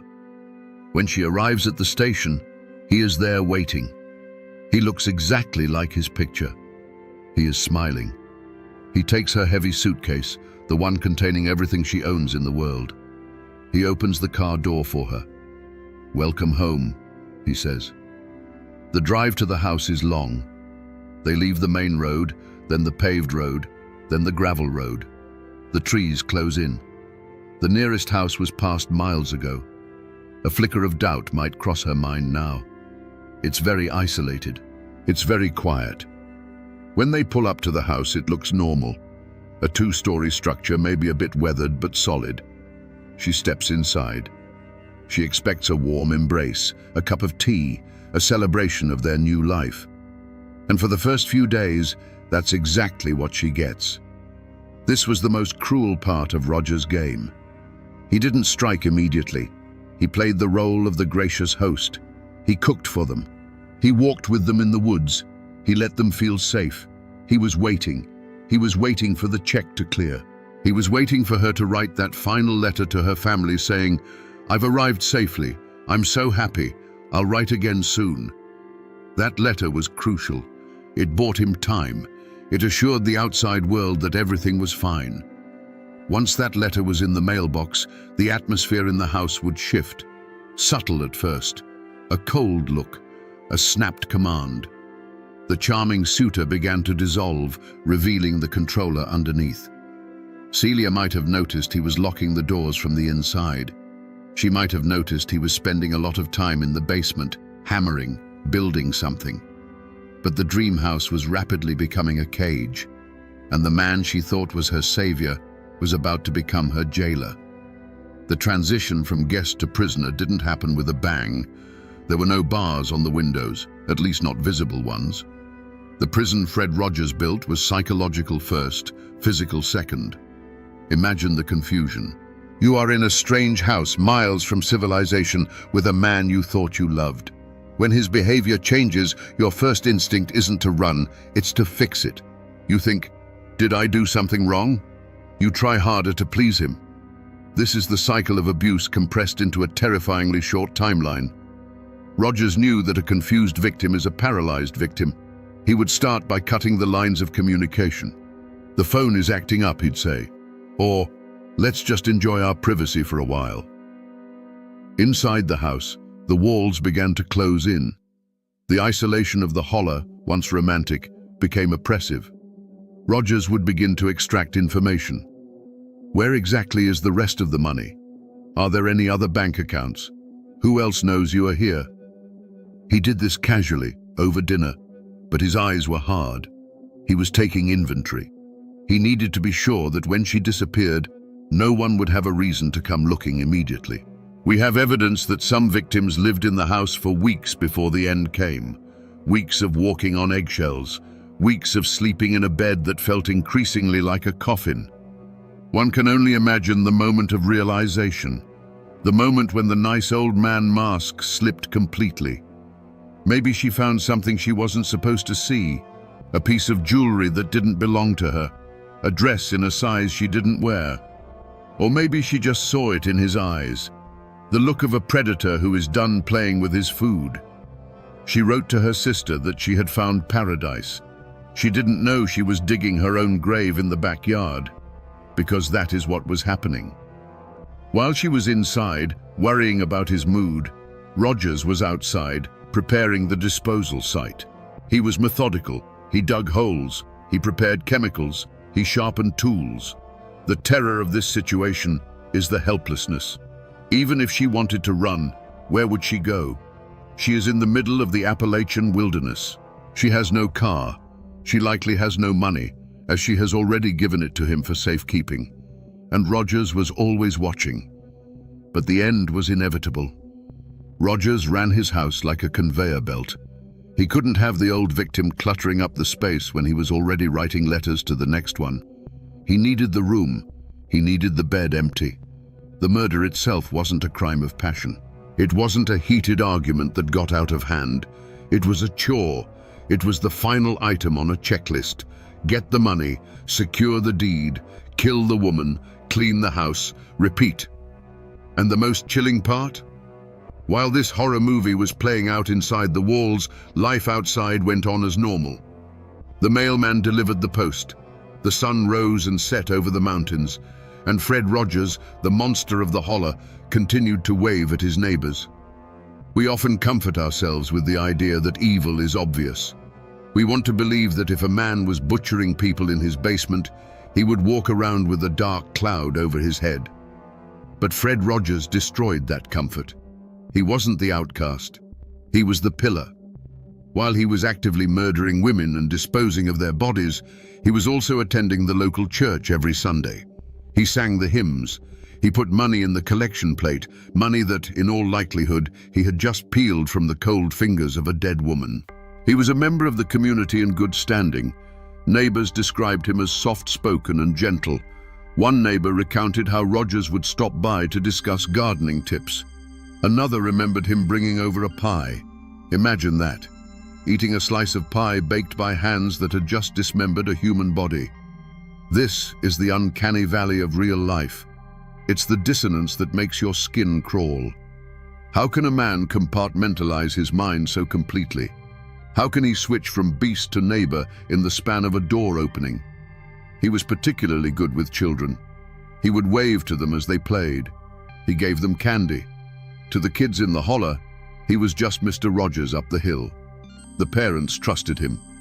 In a tight-knit community, that trust is currency. And Rogers was rich. He used this social camouflage to deflect suspicion. If someone saw smoke rising from his property at odd hours, they didn't think, he's burning evidence. They thought, Fred is clearing brush. If they saw him digging, they didn't think, he's digging a grave.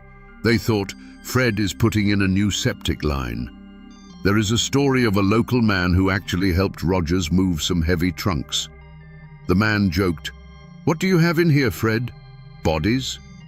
Rogers just laughed, a warm, throaty chuckle. "Just old books and papers," he said. "Heavy memories." The neighbor laughed too.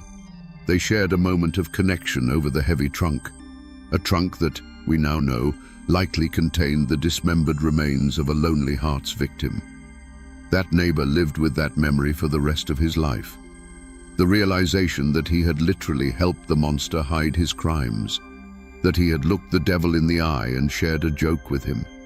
He was so confident in his mask that he became arrogant. He believed he was smarter than everyone in the holler. He believed that these simple mountain folk would never catch on to a sophisticated man like him. He thought he was invincible. He thought he could keep this conveyor belt of death running forever. But arrogance is a blinder. When you look down on people, you stop noticing that they are watching you. You stop being careful.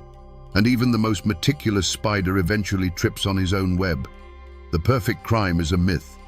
You can be careful. You can be smart. But you cannot control the universe. Chaos always introduces a variable you didn't account for. For Fred Rogers, the variable was greed. He was getting faster. The gaps between victims were shortening. He was becoming addicted not just to the money, but to the process. And when you speed up, you get sloppy. It wasn't a fingerprint that gave him away.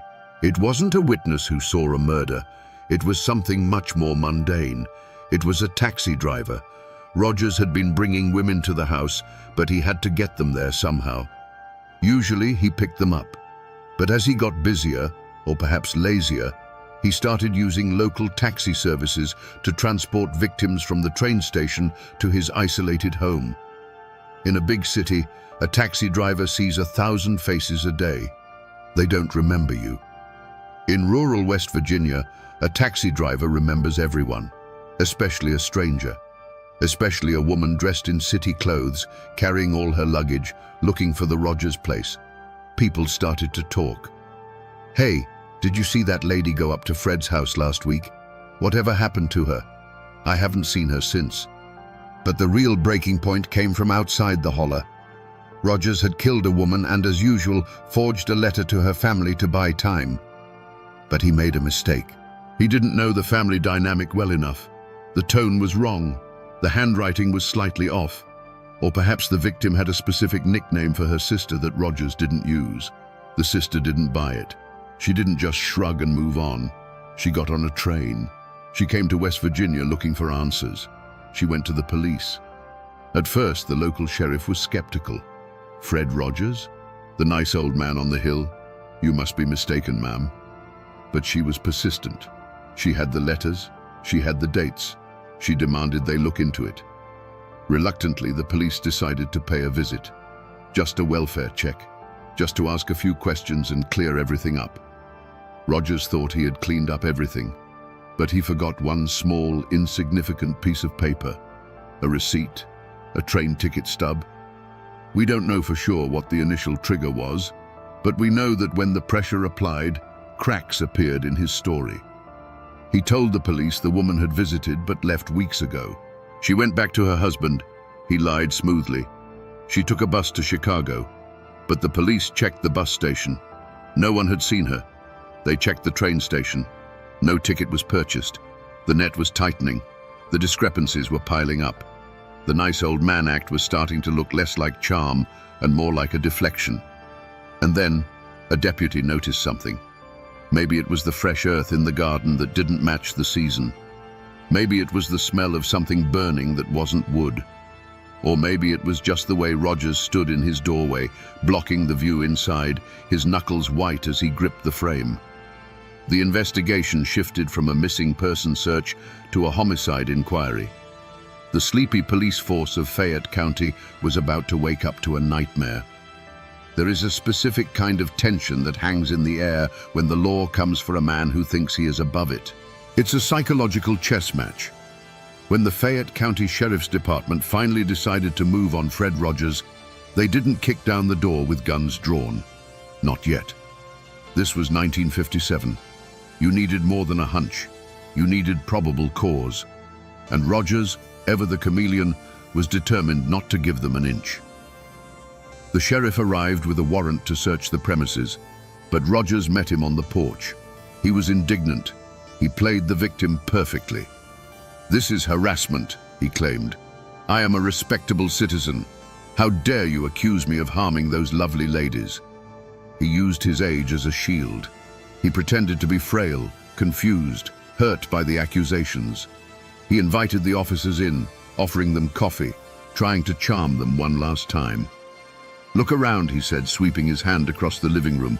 "Do you see anything sinister here?" And at first glance, they didn't. The living room was tidy. There were doilies on the tables. There was a Bible on the stand. It looked like the home of a lonely, fastidious bachelor. But the officers were no longer buying the act. They noticed that the floorboards in one room seemed newer than the others. They noticed a trunk that was padlocked. They noticed that for a man who claimed his guests had left, there were an awful lot of women's clothes still hanging in the closets. "Why did she leave her winter coat, Fred?" an officer asked. "It's November." "Why would she leave without her coat?" Rogers stuttered. She was in a hurry. She said she'd buy a new one." The mask began to crack. The smooth, confident voice became shrill. The grandfatherly demeanor dissolved into defensiveness. He wasn't the master of the house anymore. He was a cornered animal. The sheriff gave the order. "Tear it apart, boys." Rogers watched in silence as the illusion of his life was dismantled. They pulled books off the shelves, they opened drawers, they looked under the rugs, and then they found the basement door. Basements in Appalachia are common. They are used for storing canned goods, coal and tools. But when the deputy put his hand on the latch of this particular door, he hesitated.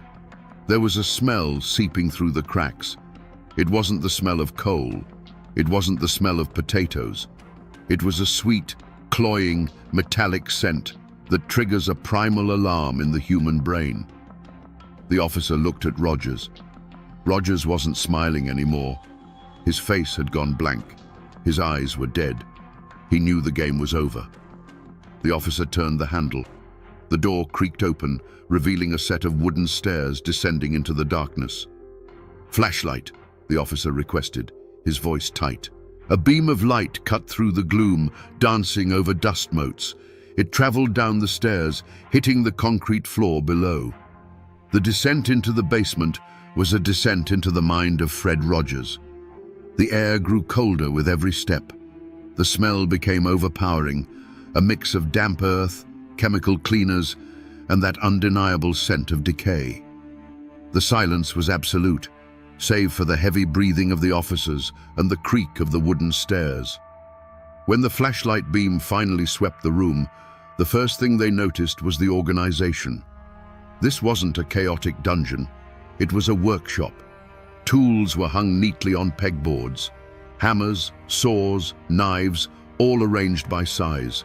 Jars of nails and screws were labeled. It looked like the workspace of a meticulous craftsman.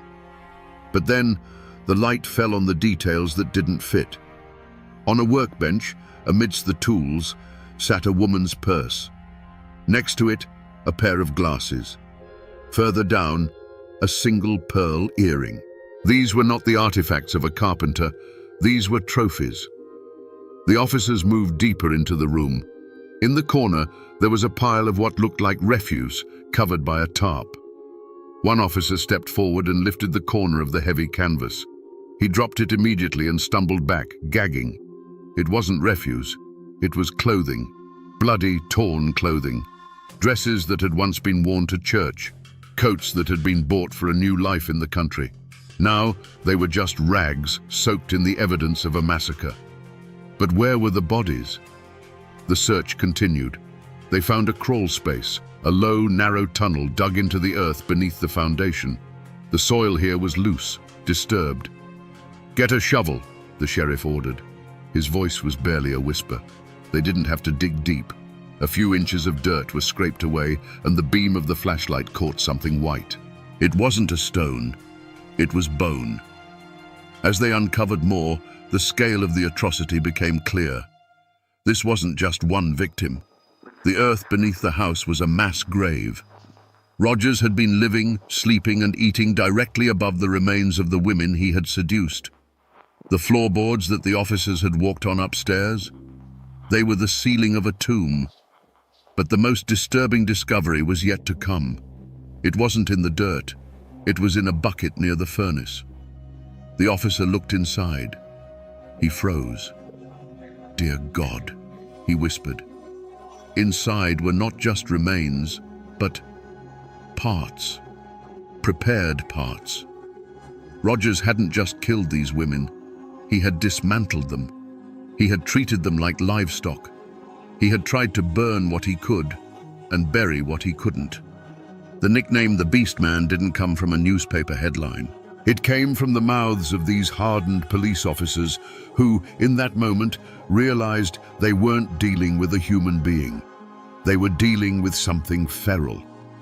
The officer opened the basement door to let in fresh air, but the smell wouldn't leave. It seemed to have soaked into their uniforms, into their skin. Upstairs, Fred Rogers sat in a chair, handcuffed. He could hear the sounds from below, the digging, the gasps, the retching. He didn't look ashamed. He didn't look terrified.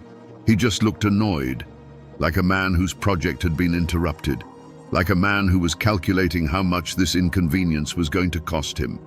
The moniker, the Beast Man, suggests something wild, something out of folklore like a werewolf or a yeti. But the reality was far worse because it was real.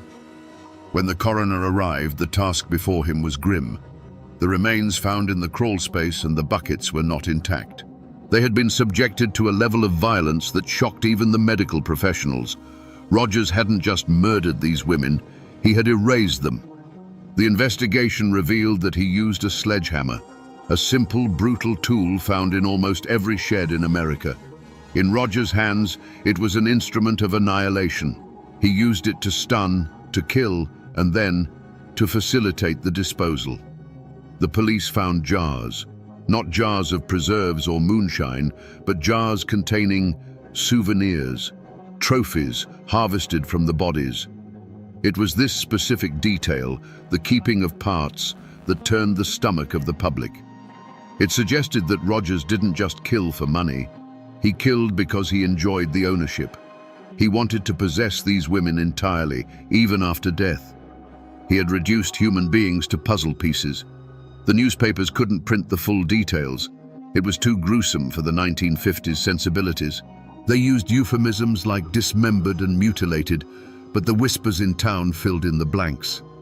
The locals said he fed parts to the hogs. They said he burned parts in the wood stove that heated the living room. Whether these rumors were all true or exaggerated by fear, the core truth remained. Fred Rogers had turned his home into an abattoir. The police found evidence of at least 2 distinct victims in the house immediately, Celia G. and Alvy S. But there were signs of more. Jewelry that didn't match either woman. A wedding ring with an inscription that couldn't be traced. When the bodies were brought out, they were carried in bags. Not stretchers. Bags. The sight of those small, heavy sacks being carried out of the nice old man's house broke something in the community's psyche. People who had shaken his hand felt dirty. People who had eaten at his table felt sick. The betrayal was absolute. The Beast Man wasn't a legend anymore. He was the man in the back of the squad car, watching the proceedings with cold, dead eyes. The interrogation of Fred Rogers was not a shouting match. There was no slamming of tables, no sweating under a bright light. It was a conversation, and that was the most terrifying part. Rogers sat in the chair, his hands folded in his lap. He looked like a disappointed schoolteacher. When the detectives laid out the evidence, the bodies, the hammer, the letters, he didn't break down. He didn't cry. He didn't beg for forgiveness. He just sighed. "Well," he said, as if discussing a minor accounting error, "it seems you've made quite a mess of my house." The detectives were stunned. They were showing him photos of the carnage he had created, and he was worried about his floorboards. "Did you kill them, Fred?" the sheriff asked. Rogers looked at him, his eyes devoid of any spark of humanity. "They were problems," he said. "I solved them." He described the murders the way you would describe changing a flat tire. Annoying, but necessary. He spoke of the women not as people, but as obstacles. "She got too clingy," he said of one. "She wouldn't stop talking about her money," he said of another. In his mind, he was the victim. He was the one who had been inconvenienced. These women had come into his life, disrupted his peace, and forced him to take drastic measures. He admitted to the killings with a chilling calmness. He explained how he hit them, how he cut them. He even critiqued his own technique, mentioning that the saw he used was dull and he should have sharpened it. The detectives listened in horror. They realized they weren't talking to a man who had snapped in a moment of passion. They were talking to a man who had no conscience. He was a sociopath in the purest definition of the word. He understood that what he did was illegal, but he didn't feel that it was wrong. "I gave them a nice few weeks," he justified. "They were happy, happier than they'd been in years. I did them a favor." This twisted logic is common among psychopaths. They rewrite reality to make themselves the hero, or at least the rational actor. Rogers genuinely believed that the few weeks of false romance he provided were fair payment for their lives and their fortunes. The transcript of that interrogation is a document of pure evil. It reveals a mind that is completely alien to us, a mind where empathy does not exist, where love is a tool, and where murder is just a transaction. As the detectives left the room, they felt drained. They had looked into the abyss, and the abyss had smiled back. In 1957, there was no 24-hour news cycle, no Twitter, no TikTok. But news of a crime this grotesque traveled faster than any fiber optic cable could carry it. It traveled by word of mouth, by telephone wire, and by the ink-stained pages of the morning paper. Fayette County, usually a quiet blip on the map, became the center of the universe. Reporters from New York, Chicago, and Richmond descended on the small town. They camped out on the courthouse lawn. They hounded the locals for quotes. They turned the tragedy into a spectacle. The headlines were sensational. Bluebeard of the Hills, the lovelorn killer, the beast man caught. Inside the courtroom, the atmosphere was electric. The gallery was packed. When Fred Rogers walked in, a hush fell over the room. He didn't look like a monster. He looked like Fred. He was wearing a suit. He was clean-shaven. He nodded politely to his lawyer.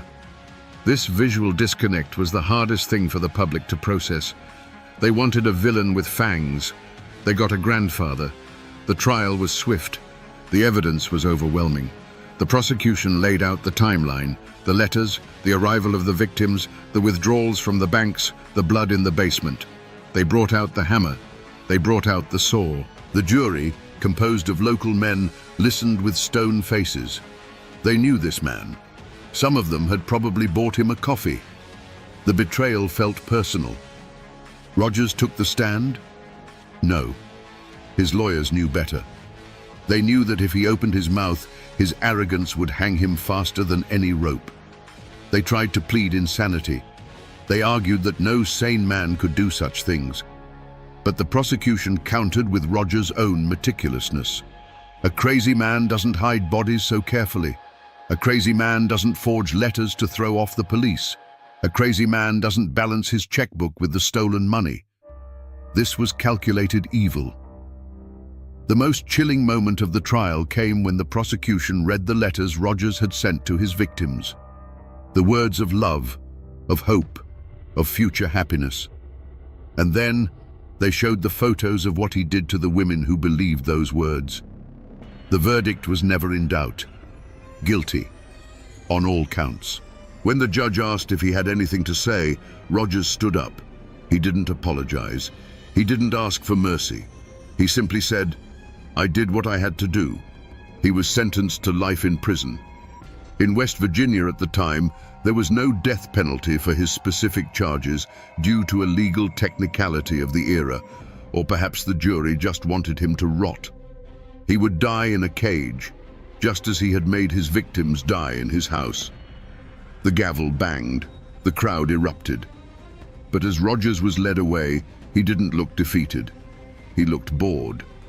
The circus was over, and he was ready to go back to his cell and read his books.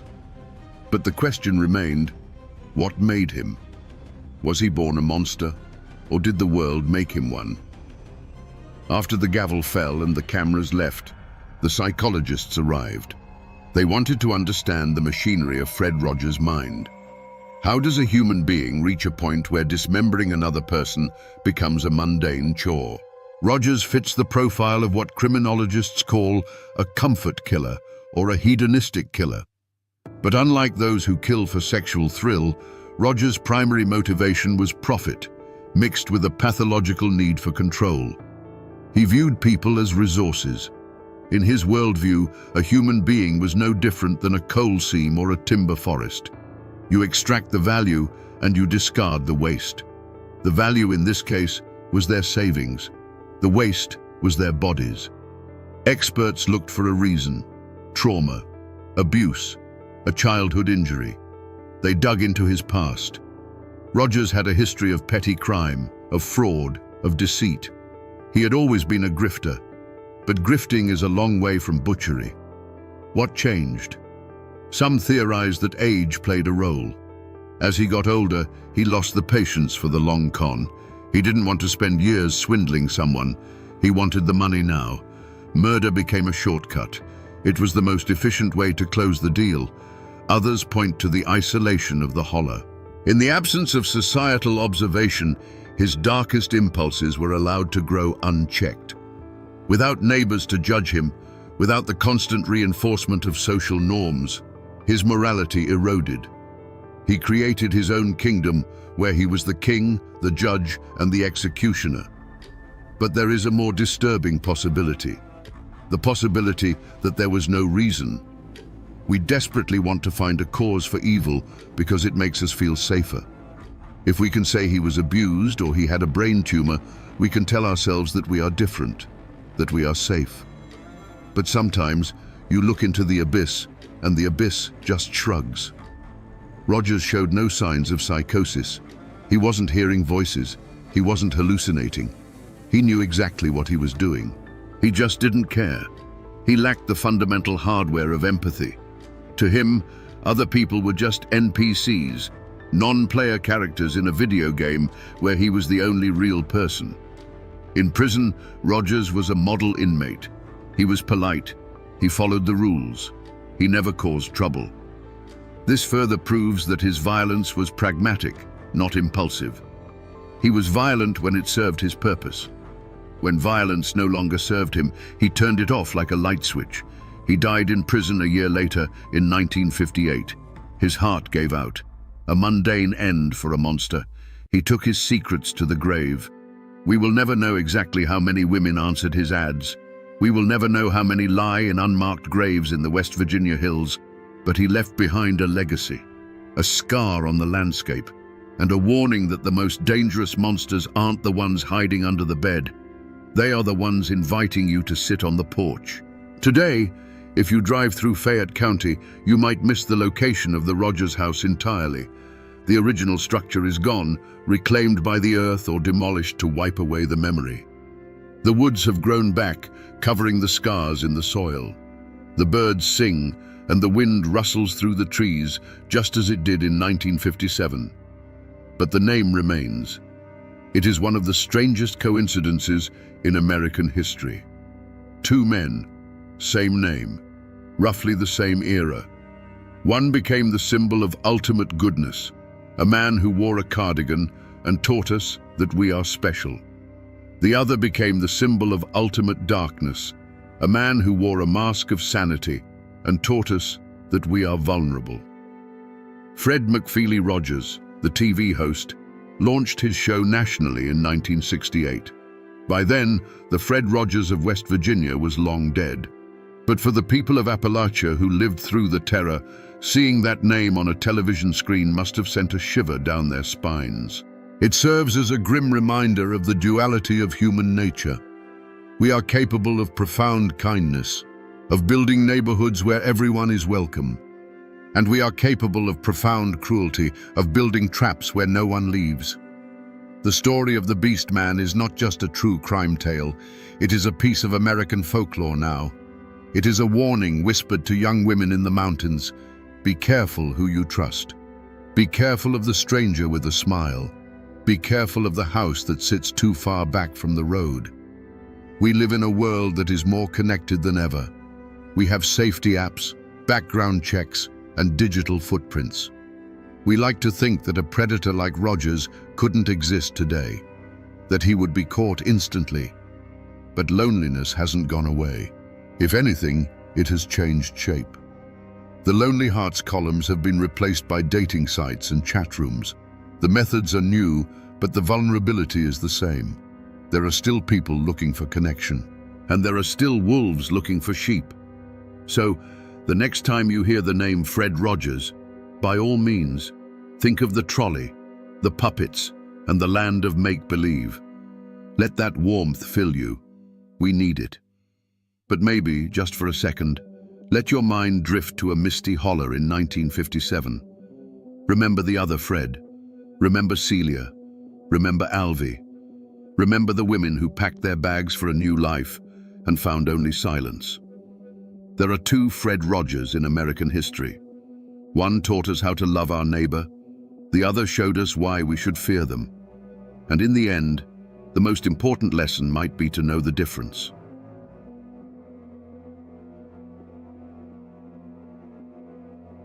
The world knows their names, Hatfield and McCoy. They've become a punchline, a cartoon of feuding hillbillies chasing each other with shotguns over a stolen pig. But on the first night of 1888, in the frozen darkness of the Tug Fork Valley, there was no laughter. There was only the smell of kerosene and the glint of rifle barrels in the moonlight as a war party surrounded a small family cabin. The goal wasn't robbery, it was extermination. They say it was all about a pig, or a Romeo and Juliet romance gone wrong. But the old-timers in these mountains and the dusty court records tell a different story. A story of Civil War wounds that never healed, of wealth and political power, and of a brand of Appalachian pride so fierce it would rather see a valley drenched in blood than surrender an inch. Today, we're not just telling the story, we're putting the legend on trial. We will find out what really happened on the Devil's Backbone and why this family war nearly became a real war between two states. Before the gunfire and the headlines, there was just the Tug Fork Valley, a rugged, isolated world carved between the mountains of West Virginia and Kentucky. The river itself was the lifeline and the boundary, a ribbon of muddy water separating two states and soon two families. In these hollows, life moved to an ancient rhythm of planting and harvest, of hard work and quiet faith. The forests were thick with timber and game, the creeks ran clear, and a family's wealth was measured not in dollars, but in the number of children they had and the loyalty of their kin. This was a world unto itself, governed by its own codes, where a man's word was his bond and his honor was worth more than his life.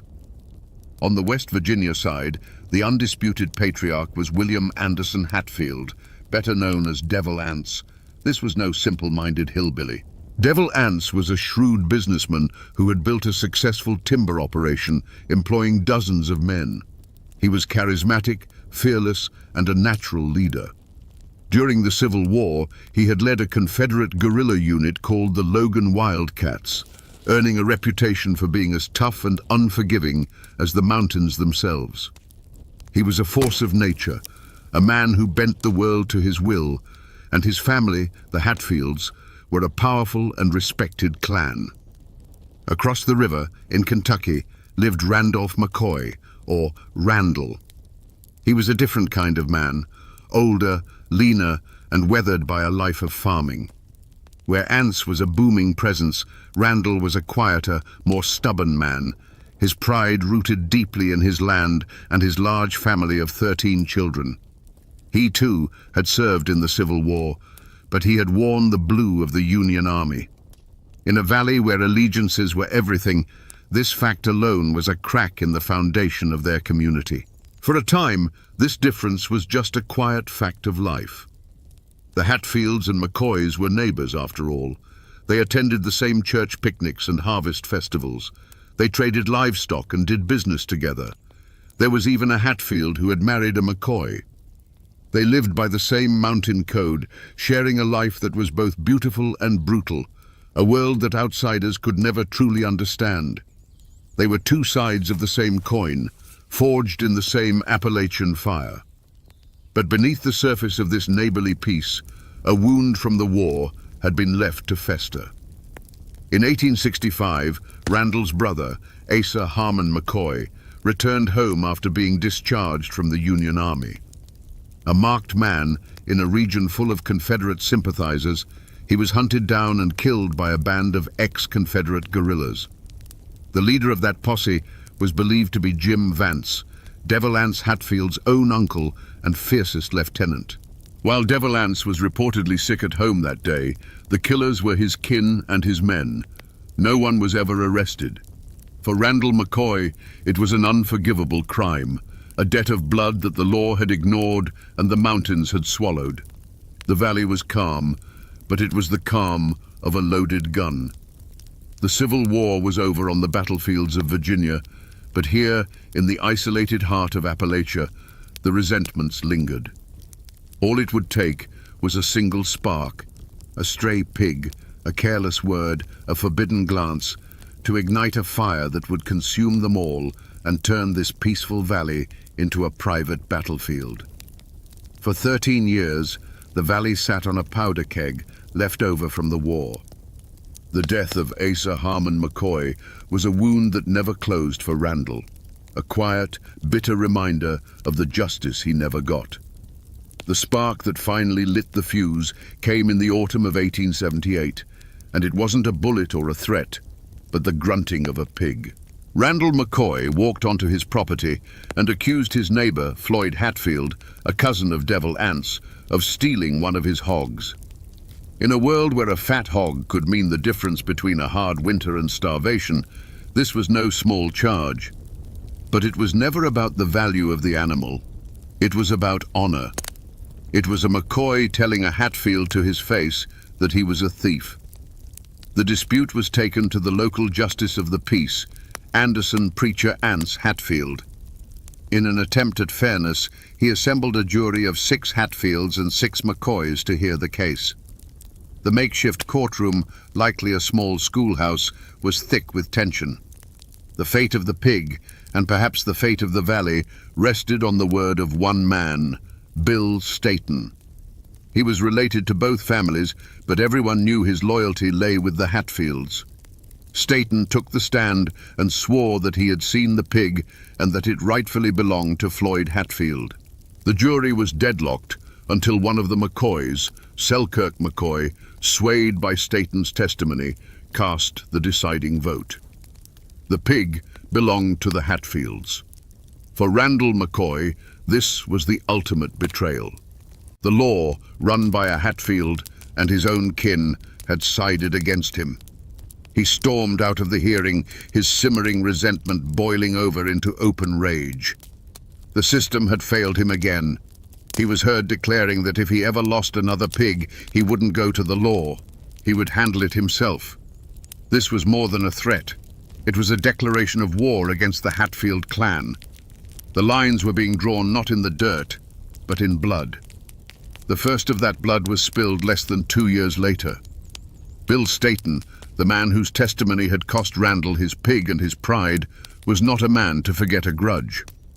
One day, he got into a heated argument with 2 of Randall's nephews, Sam and Paris McCoy. The argument escalated quickly. Words turned to threats, and threats turned to action. In a flash of violence deep in a wooded hollow, guns were drawn. When the smoke cleared, Bill Staton lay dead on the forest floor.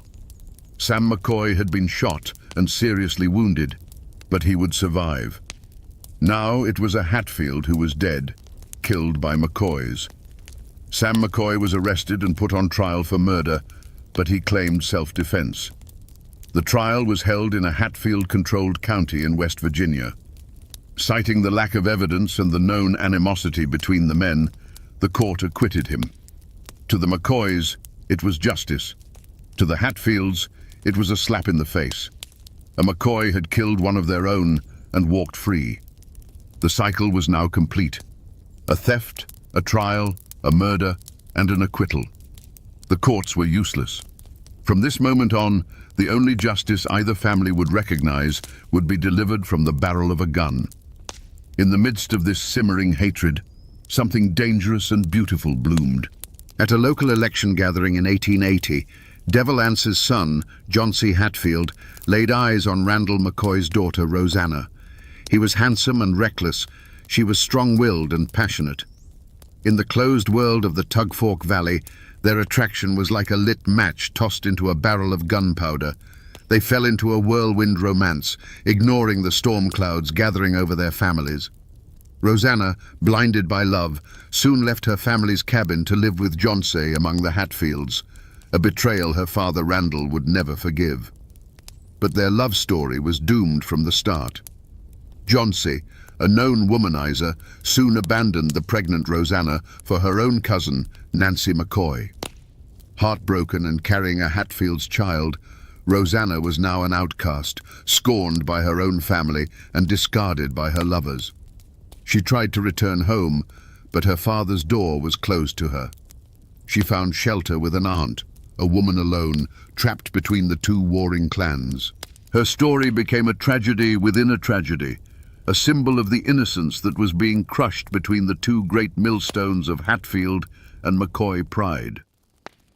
The point of no return came on Election Day, 1882. In Kentucky, these were boisterous, drunken affairs where men from all over the hollows came to vote, trade, and settle scores. That day, a dispute over a fiddle ignited between Talbot McCoy, one of Randall's sons, and Ellison Hatfield, Devil Anse's powerful, well-respected brother. Insults flew, fueled by moonshine and years of bad blood. The argument escalated into a brutal fistfight, and then, in a moment of fury, Talbot McCoy pulled a knife. The festive air of the gathering curdled into horror. The crowd scrambled back as Talbot, joined by his two brothers, Farmer and Randolph Jr., set upon the lone Hatfield. The powerful frame of Ellison Hatfield shuddered again and again. He didn't cry out, but a look of profound shock crossed his face as he stumbled backward. A dark stain began to spread across the front of his shirt, then another and another. He collapsed into the mud of the clearing, gasping for air. The McCoy brothers stood over him, their faces a mask of rage, unaware that they had just sealed their own fates. Hatfield constables seized the three McCoy brothers, but instead of taking them to the jail in Pikeville, Kentucky, they dragged them across the Tug Fork River into West Virginia. They were now prisoners, not of the law, but of the Hatfield clan. When Devil Anse arrived and saw his beloved brother lying on a makeshift cot, riddled with 26 wounds, his response was cold and absolute. He made a vow. If Ellison died, the McCoy boys would die. For 2 days, the brothers were held captive while Ellison fought for his life. And then, he breathed his last. That night, the McCoy boys were taken from their makeshift prison and marched to the Kentucky side of the river. They were tied to a series of pawpaw trees, their pleas for mercy swallowed by the darkness. There was no trial, no judge, no jury. There was only Devil Anse and a firing squad of his kin, their faces grim in the moonlight. The night was shattered by a single command. What followed was not a battle, but a ceremony of vengeance. A volley of gunfire ripped through the quiet valley, a sound so loud it seemed to shake the stars from the sky. The pawpaw bushes shuddered violently in the dark. And then an unnatural silence fell, broken only by the gentle lapping of the river against the bank. When the sun rose, it revealed a scene of chilling stillness. The dew on the grass around the pawpaw trees was dark, telling a story that needed no words. The silence that followed the pawpaw tree massacre was heavier and more terrifying than the gunfire itself. It was Randall McCoy's wife, Sarah, who found her sons. In the grey light of dawn, she saw the terrible stillness of the scene, a mother's worst nightmare made real under the drooping leaves of the pawpaw trees. The news spread like a sickness through the Kentucky hollows. 3 sons, executed without trial. Randall McCoy, a man already hardened by grief, seemed to turn to stone. The sorrow in his eyes was replaced by a hollow, burning void. He had followed the law with the pig, and it had failed him. Now, his sons were dead, and the law seemed 1,000,000 miles away across the muddy waters of the Tug Fork. The funeral for the 3 McCoy brothers was a grim affair. The entire Kentucky side of the valley mourned, not just for the boys, but for the peace that had been shattered forever. The caskets were lowered into the cold Kentucky earth, and with them, any hope of reconciliation. Randall McCoy now had a singular, all-consuming purpose: justice. Not the rough justice of the mountains, but the cold, hard justice of the law. He went to the courthouse in Pikeville and swore out warrants against Devil Anse Hatfield and 20 of his kin and allies, including his sons. The charge was murder. Indictments were officially issued. The names of the Hatfield clan were now wanted posters, but the warrants were little more than paper. The Tug Fork River was more than a boundary. It was a sanctuary. In West Virginia, the Hatfields were powerful. They had friends in the law, friends in politics. They were seen not as murderers, but as men who had simply administered a brutal but necessary form of mountain justice. West Virginia authorities refused to recognize the Kentucky warrants. Devil Anse and his men were untouchable, living freely just a stone's throw from the state that wanted them hanged. For 5 long years, a tense and bitter Cold War settled over the valley. The warrants became legal ghosts, a source of constant frustration for the McCoys and a point of defiant pride for the Hatfields. The feud might have faded into a stalemate of simmering resentment if not for the arrival of a new, powerful player, Perry Cline. A sharp and ambitious Pikeville lawyer who was married to a McCoy, Cline had his own deep-seated grudge against Devil Anse over a bitter land dispute years earlier. He saw an opportunity to use the power of the state to settle a personal score. Cline used his political influence to go over the heads of local law enforcement. He lobbied the governor of Kentucky, J. Proctor Knott, convincing him that the honor of the state was at stake. Governor Knott agreed. He announced a formal reward for the capture of the Hatfields, dead or alive. Suddenly, this was no longer a family squabble. It was a state-sponsored manhunt. The feud was professionalized.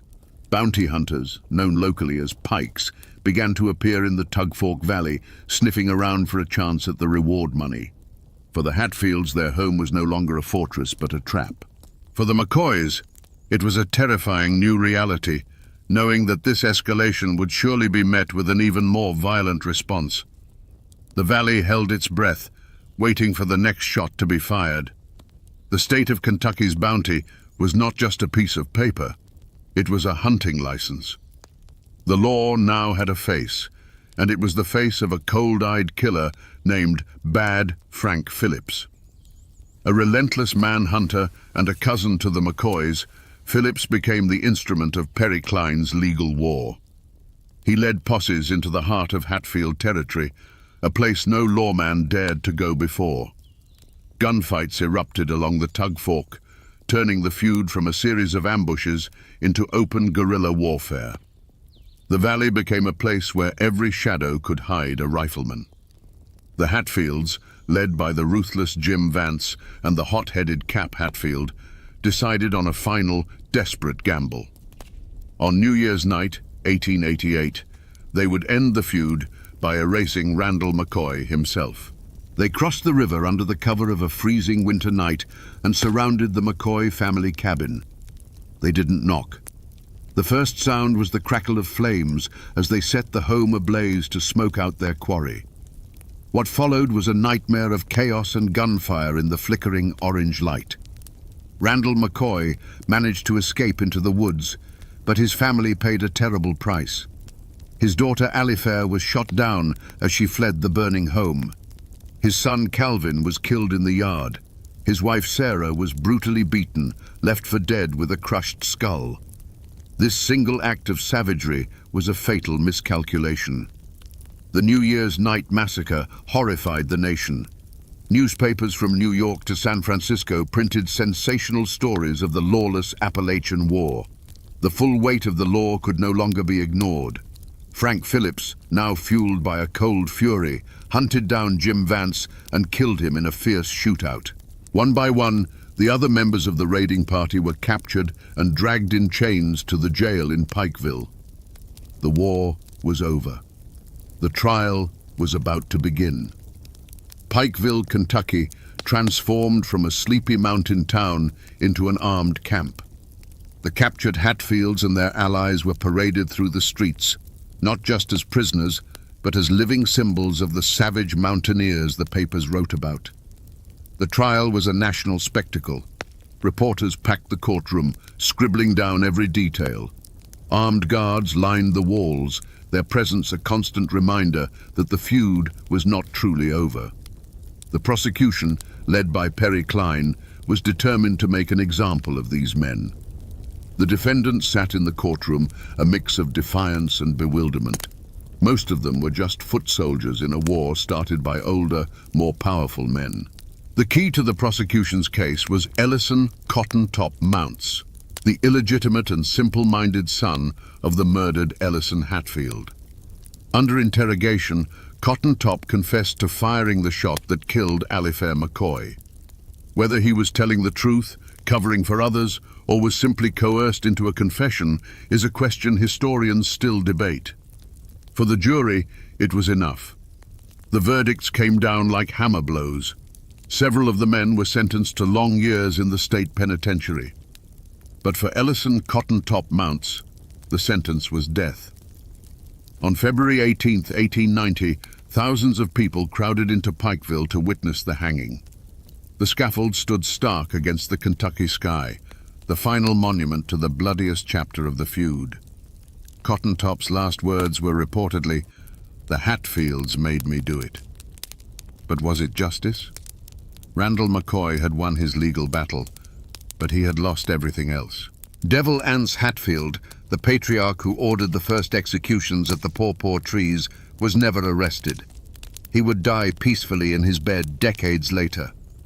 The law had spoken, but its voice seemed to ring hollow in the mountains, leaving only the ghost of a question.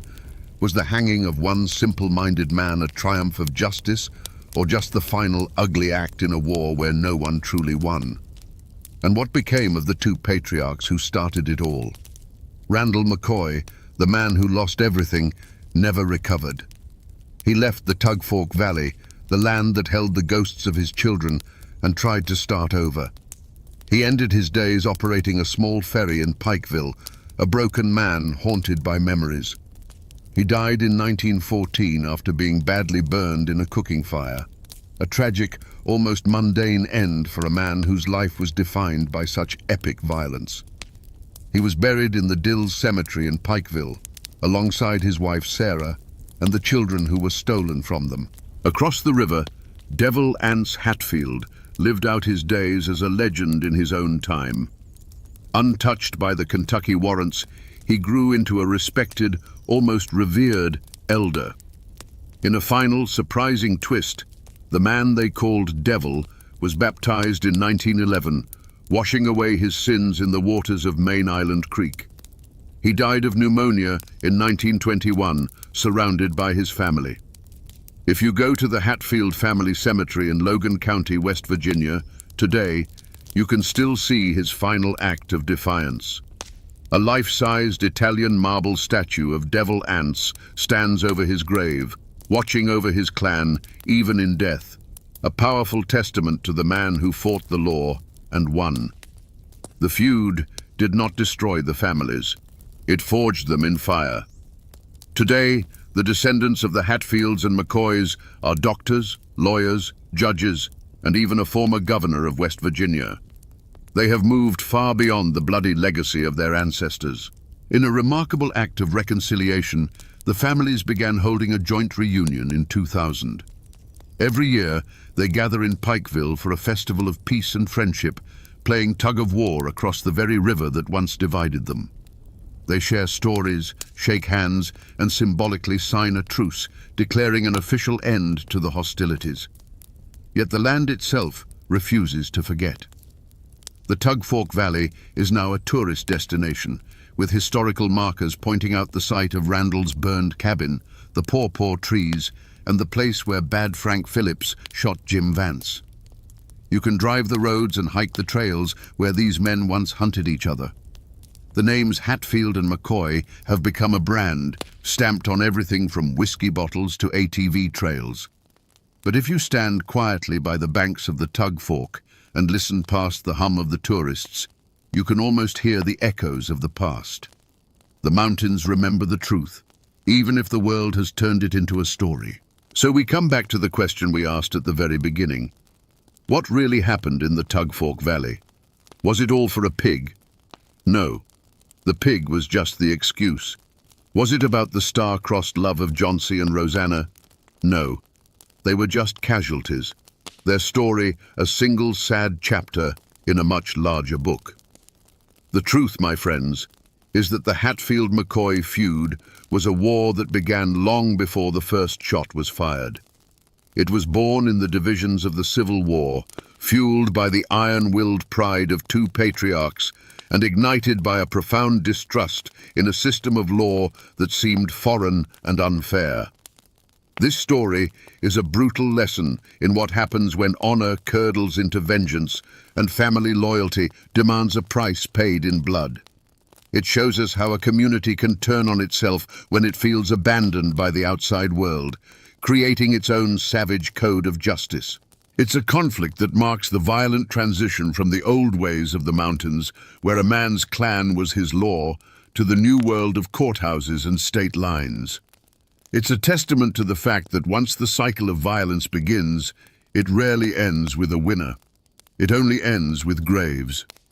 Today, the names Hatfield and McCoy are known across the world, often as a joke.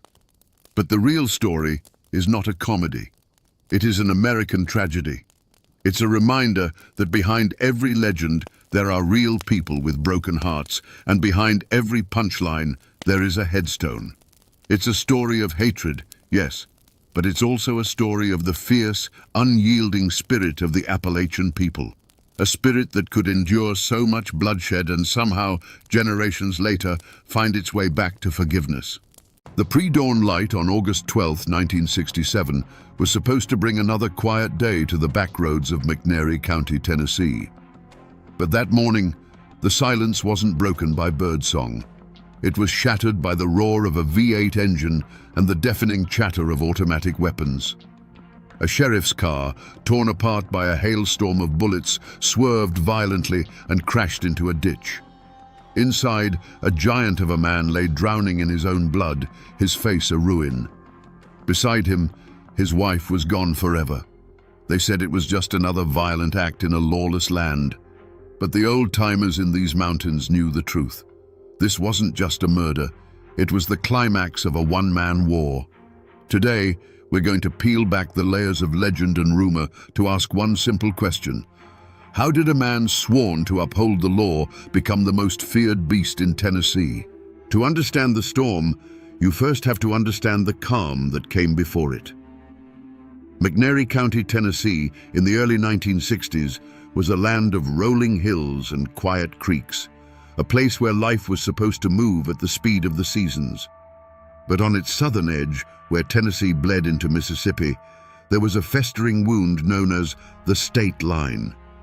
It was a world unto itself, a kingdom of rust bucket clubs and neon-lit sin, ruled by a brutal syndicate the locals called the Dixie Mafia. Here, the only laws that mattered were bribery and violence. It was to this world that Buford Pusser returned in 1962. He wasn't a hero or a crusader. He was just a giant of a man, 6'6", and built like a Tennessee oak tree, tired of the life he'd been leading. He'd been a Marine, and he'd wrestled professionally up in Chicago as Buford the Bull. But he was done with all that. All he wanted was to come home, to build a quiet life with his wife, Pauline, and their 2 small children. He was a family man, looking for peace. You can almost picture it. A simple house, the sound of his children's laughter in the yard, the comfort of Pauline's presence. This was the dream he had traded the roar of the wrestling crowd for. A life measured not in knockouts, but in sunrises over the Tennessee hills. He wasn't looking for trouble. He believed, or maybe just hoped, that if he left the darkness on the state line alone, it would leave him alone too. But that kind of darkness doesn't stay put. It seeps into everything. The Dixie Mafia wasn't just a collection of criminals, it was an occupying army. Their illegal casinos, brothels, and moonshine operations were an open secret, protected by a wall of fear and bought-off badges. They were a cancer, and decent folk knew you didn't poke a cancer. You just prayed it didn't spread to your house. Buford's own father, Carl Pusser, was the police chief in the small town of Adamsville. He was a man who wore a badge but knew its limitations. He'd watched the state line mob operate for years, a weary, powerless spectator to their reign. He warned his son, his words heavy with the wisdom of a man who knows what monsters lurk in the shadows. "Don't go down there, son," he'd say. "Those people are snakes. They'll kill you and not even blink an eye." Buford had come home seeking a sanctuary, but he had unknowingly planted his family's flag on the doorstep of a war zone. The quiet life he craved was an illusion, and it was only a matter of time before the illusion shattered. Peace, as it turns out, was a fragile thing, and it was shattered not by some grand crusade, but by a simple, grubby act of theft. One night, Buford and a friend made the mistake of stepping into the Lucky Spot, one of the notorious clubs on the state line. It was a place that smelled of stale beer and desperation, a spider's web disguised with cheap lights. Like so many men before him, Buford found himself in a card game that was less about luck and more about predatory skill. He was cheated, plain and simple. Now, a man like Buford Pusser, a man who had wrestled bulls and served his country, was not the kind to let that stand. He didn't shout, he didn't draw a gun. He just stood up to his full towering height and demanded his money back. It was a matter of pride. And in that den of vipers, pride was a fatal flaw. They didn't argue, they overwhelmed him. It was a flurry of fists and boots, the cold, sharp bite of a knife, and then nothing. They beat him, cut him, and left him for dead in a roadside ditch like a piece of trash. But Buford Pusser didn't die. He was found somehow and hauled to a hospital, a broken and stitched-together wreck of a man. And it was there, lying in that sterile white room, staring at the ceiling and feeling the fire of 100 different pains, that the decision was made. The quiet family man was buried in that ditch, along with his blood. Something else was clawing its way out. He knew the local law was bought and paid for. Complaining to them would be like complaining to the wolves that they'd eaten your sheep. No, this was personal. This was a debt that would be paid. This was the point of no return. In 1964, to the absolute shock of the corrupt establishment, the man they had left for dead put his name on the ballot for sheriff of McNairy County. He was only 26 years old, a political nobody. His campaign was brutally simple, a 4-word promise that was also a direct threat. I will clean this county. It was a spark in a warehouse full of dry timber. The people who had lived in the shadow of the state line mob for a generation were tired of the fear, tired of the corruption. They saw in this giant of a man not a politician, but a reflection of their own silent rage. And so they did the unthinkable. They elected him. The war had been declared. The state line mob had had enough. The bribes hadn't worked. The threats had been ignored. The stray bullets and hidden bombs had all failed. Sheriff Buford Pusser was not a problem they could manage. He was a force of nature they had to destroy. And so they set a trap, simple and brutal, baiting it with a lie.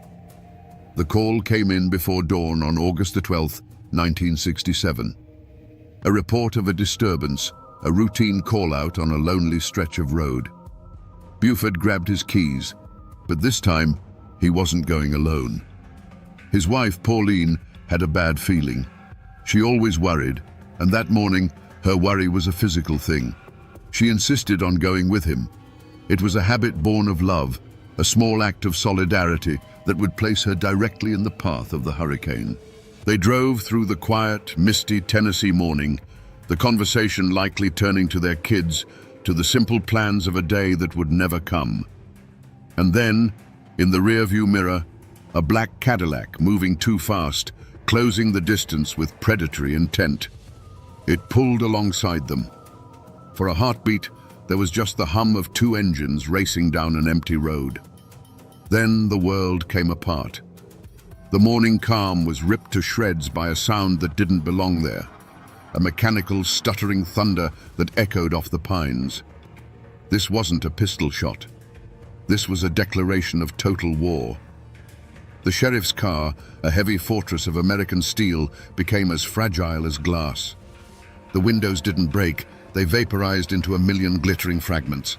The metal body was punched through again and again, perforated by a force that tore through it like wet paper. Buford felt a sudden, violent impact from the seat beside him. The sound of Pauline's voice was just gone. A final sharp silence replaced it, a silence more deafening and more terrible than all the gunfire in the world. Then an explosion of white-hot agony erupted in his own face. It wasn't a sharp pain, it was a demolition. He tasted copper and shattered bone. The world tilted, spun into a blur of green and brown, and then went dark as the car, no longer under any command, swerved off the road and crashed into an embankment. Silence returned, thick and heavy, smelling of gunpowder, gasoline, and blood. When Buford Pusser regained consciousness, it was to a world of pure horror. He was pinned behind the steering wheel, his own jaw a hanging ruin.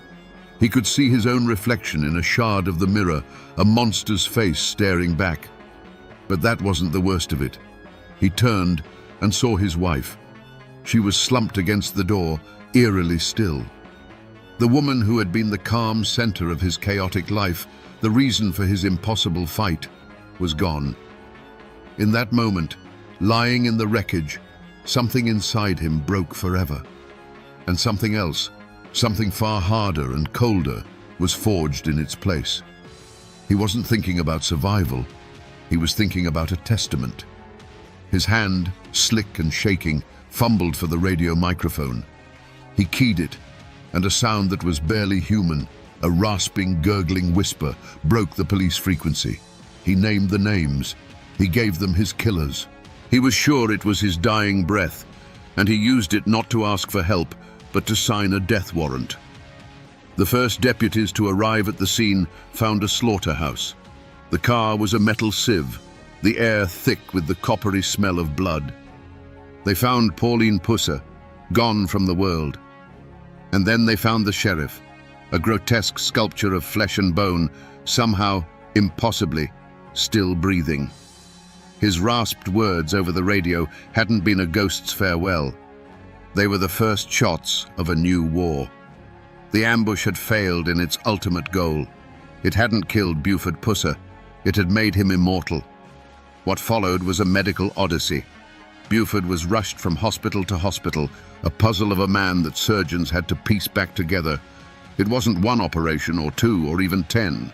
It took 18 separate surgeries to rebuild his face. His jaw was wired shut, his features held together by steel pins and medical ingenuity. For months, he lived in a world of muffled sounds and liquid food, his grief a silent, suffocating companion. The physical pain was immense, but it was nothing compared to the gaping wound left by Pauline's absence. The man who eventually walked out of that hospital was not the same man who had been carried in. The warmth in his eyes had been replaced by a cold, hard focus. The grief hadn't broken him.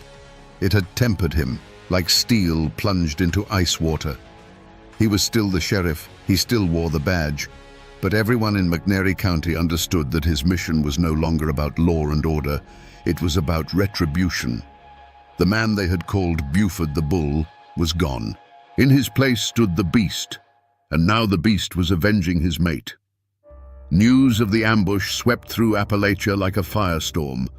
The brazen attack on an elected lawman and the murder of his wife was a line crossed even for the Dixie Mafia.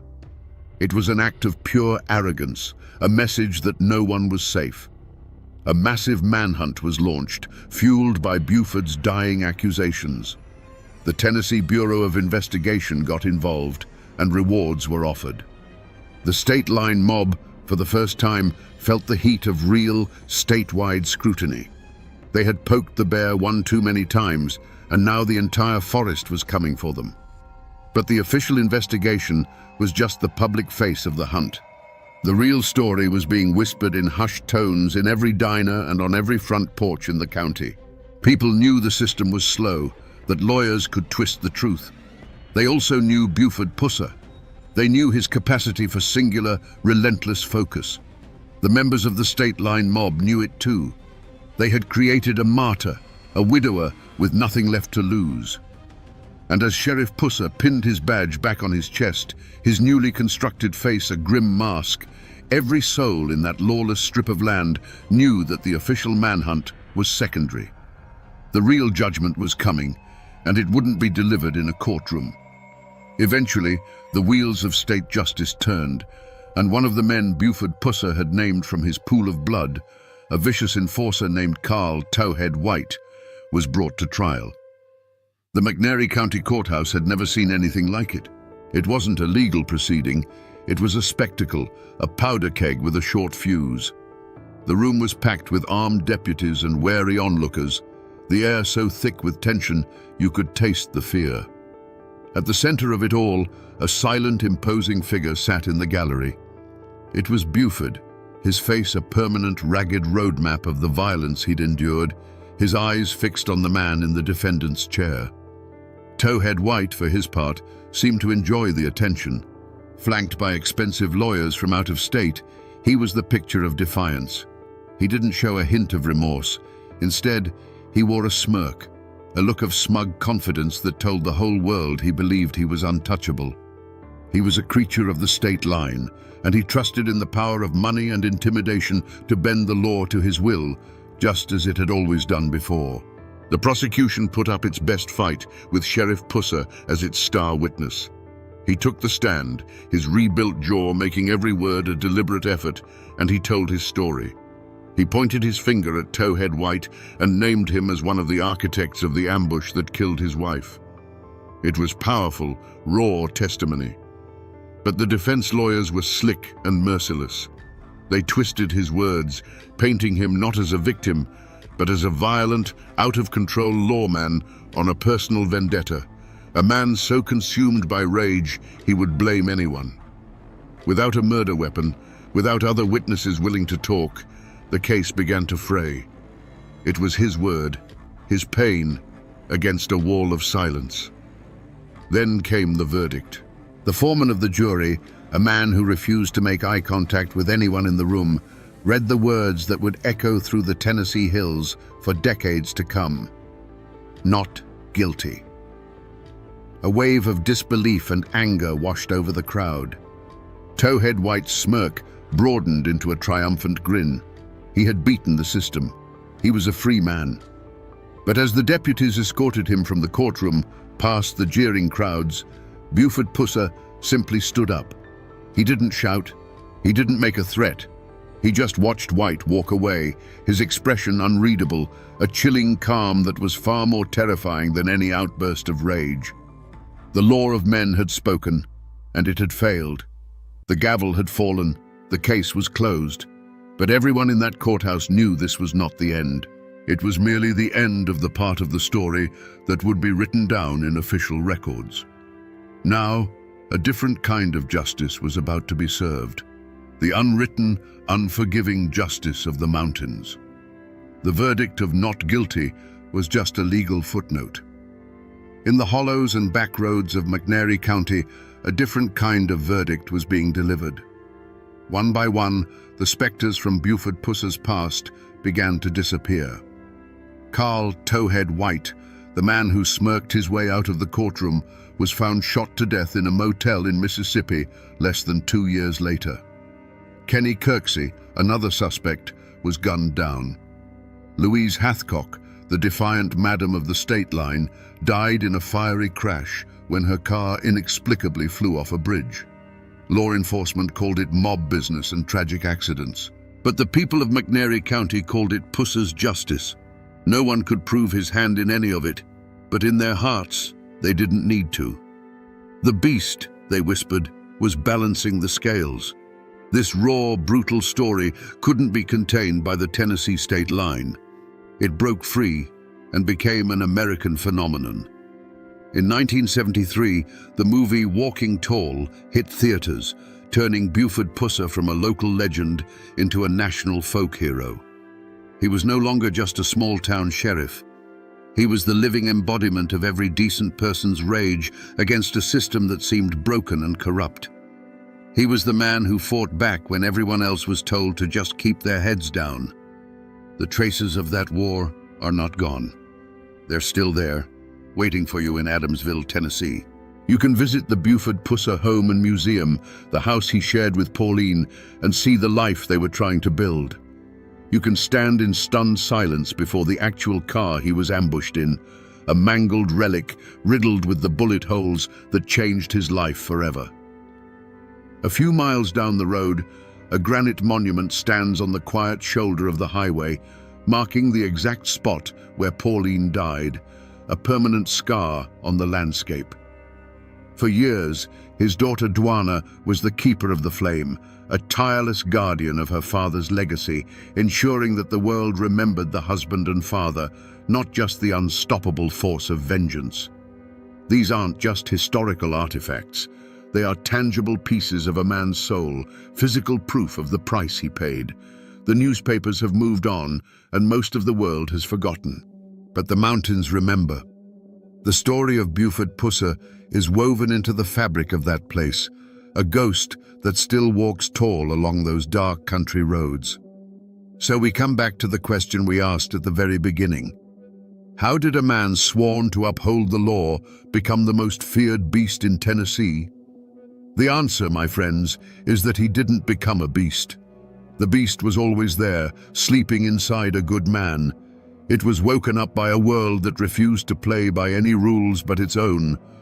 When the law proved to be a shield for the wicked and a lie to the innocent, Buford Pusser reached for an older, harsher code. He became the monster the monsters were afraid of, because they had left him no other choice. The story of Buford Pusser is more than just a tale of revenge.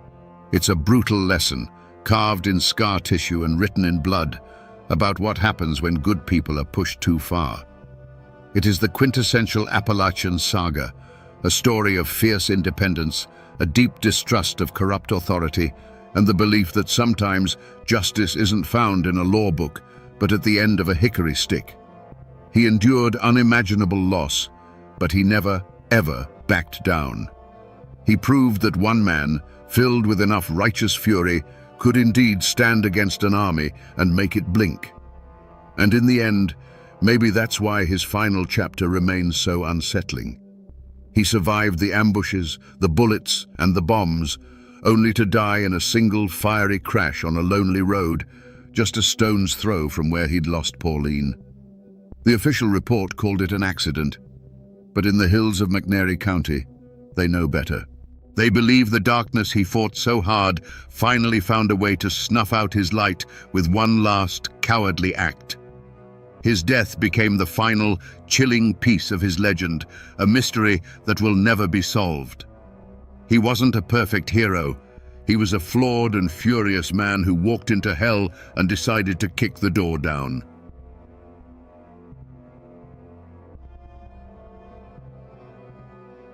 In 1876, on the treacherous slopes of Sassafras Mountain, a posse of lawmen stood in stunned silence.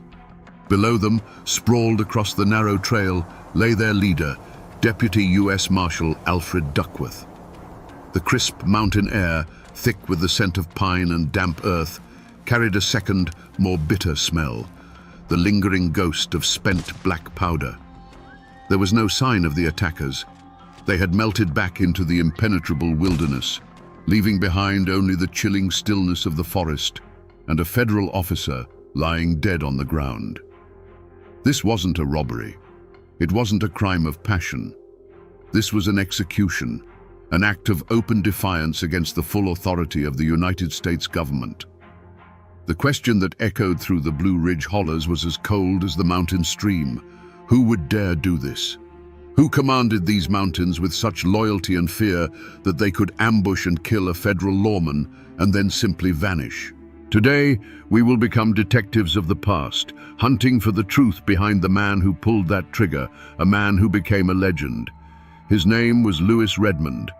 To understand the gunshot that killed Alfred Duckworth, you have to understand the world that loaded the rifle. This was Appalachia in the years after the Civil War, a land scarred and broken.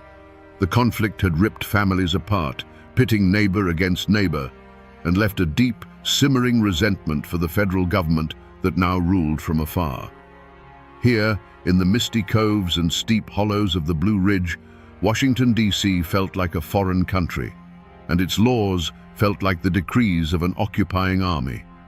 Survival was a daily battle fought against thin, rocky soil. A man could break his back farming corn, but the crop itself was almost worthless. It was too heavy, too bulky to haul over treacherous mountain paths to distant markets. But that same corn, put through the copper coils of a still, could be transformed. It became liquid gold, whiskey, A gallon of liquor was portable, profitable, and it was the only real currency many families had. For them, moonshining wasn't a crime. It was an act of economic survival, as essential as planting in the spring and harvesting in the fall. Into this world came the Internal Revenue Act, a tax levied to pay for the war the mountain people felt they had already paid for in blood. The federal agents, the revenuers, who came to enforce this tax, were seen as nothing more than thieves with badges. They came to smash the stills, to seize the only livelihood these families had, and to drag men off to faraway jails. They were invaders, pure and simple, and in the mountains, invaders are met with resistance. This was the world that forged Lewis Redmond. Born around 1855, he was, by all accounts, a man who seemed destined to lead. He was described as tall and handsome, with a sharp intelligence and piercing blue eyes that held your gaze. There was a charisma about him that drew people in, a quiet confidence that made them trust him. He wasn't a brutish outlaw born of malice. He was a son of the mountains. After his father died, the duty of providing for his mother and siblings fell to him.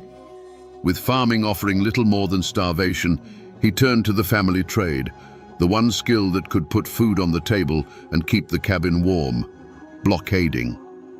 He stepped into the shadows of the forest, not as a criminal seeking riches, but as a protector, a provider, taking on a role that would soon force him into a war against the United States itself. His world, and the lives of those who enforced the law, was about to change forever. When the last echo of gunfire faded from Sassafras Mountain, a silence more profound than any sound descended upon the surviving lawmen. It was a heavy, watchful silence, as if the ancient trees and shadowed rocks were passing judgment.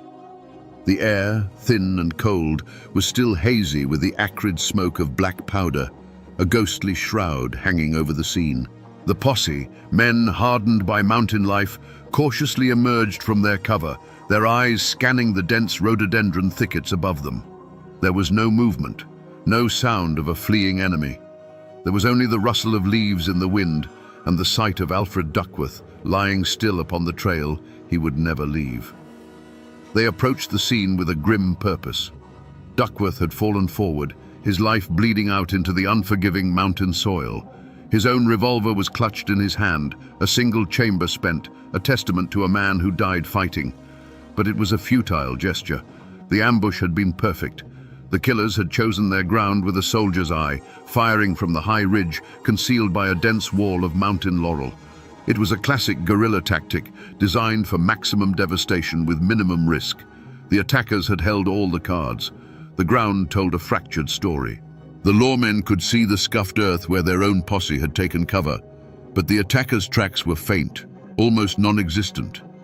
There were several sets of them, melting away from the ridge not toward any known path, but straight into the tangled vertical wilderness where a posse on horseback could never follow. It was the work of ghosts who knew every rock and ravine, every hidden game trail and secret passage through the mountains. They hadn't just escaped, they had been swallowed by the landscape itself. The wilderness offered no easy answers, only a multitude of unsettling questions. How many shooters were there? How did they know the precise route the posse would take? This wasn't a chance encounter. It was a carefully laid trap, sprung with deadly precision. It spoke of an intelligence network, of spies and lookouts hidden in the scattered mountain cabins. A cold realization settled over the men as they stood over their fallen leader. They weren't just fighting distillers, they were fighting an army. And in the heart of that army, there had to be a general. In the hushed whispers of the posse, a single name began to surface, a name that was already becoming a legend: Lewis Redmond. For the federal government, there was no whodunit.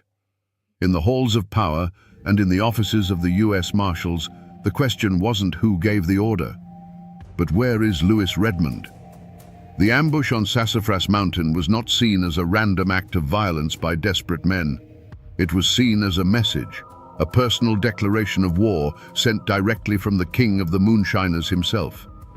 Duckworth's posse was climbing that specific trail for one reason: to dismantle Redmond's operation and bring him in. The attack was the answer. The vendetta wasn't between two men who had shared a past of personal slights or insults. It was far deeper than that. It was a feud between two opposing worlds. Alfred Duckworth represented the law, order, and the unyielding authority of a distant government. Lewis Redmond represented the unwritten code of the mountains, self-reliance, defiance, and a fierce, almost primal protection of one's own people and one's own land. Every still Redmond built was an act of rebellion. Every gallon of untaxed whiskey he sold was a blow against the federal treasury. Duckworth's arrival on that mountain was the government's hand reaching into Redmond's kingdom, and Redmond, in their eyes, had chopped that hand off at the wrist. Whispers immediately began to snake through the mountain communities, but they weren't the whispers of fearful informants. They were whispers of awe, of a grim and grudging respect. Everyone knew this was Redmond's territory. Everyone knew of his organizational skills, his network of spies, and his utter fearlessness. The precision of the ambush, the ghost-like disappearance of the shooters, it all bore his signature. He was the only man with the audacity and the resources to orchestrate such a bold attack against a federal officer. The law saw it the same way. The evidence was overwhelming, even if it was circumstantial. The attack took place at a known Redmond stronghold. The target was a lawman sent to arrest him. The motive was self-preservation and the defense of a criminal empire. For the U.S. Marshals, all other possibilities were irrelevant. Lewis Redmond was no longer just a tax-evading blockader.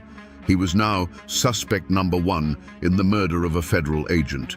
A massive bounty was placed on his head, and his name was plastered on wanted posters from Georgia to Washington, D.C. The game of cat and mouse was over. The manhunt had begun. While the federal marshals saw a clear line from Lewis Redmond's rifle to Alfred Duckworth's heart, a more insidious suspicion began to fester among the lawmen themselves. Redmond was cunning, yes, and he knew the mountains like the back of his hand. But the ambush on Sassafras Mountain was too perfect. It hinted at something more than just good scouting. It smelled of betrayal. The posse's route was supposed to have been a closely guarded secret. How could Redmond have known their exact path and timing, setting up a flawless killing ground?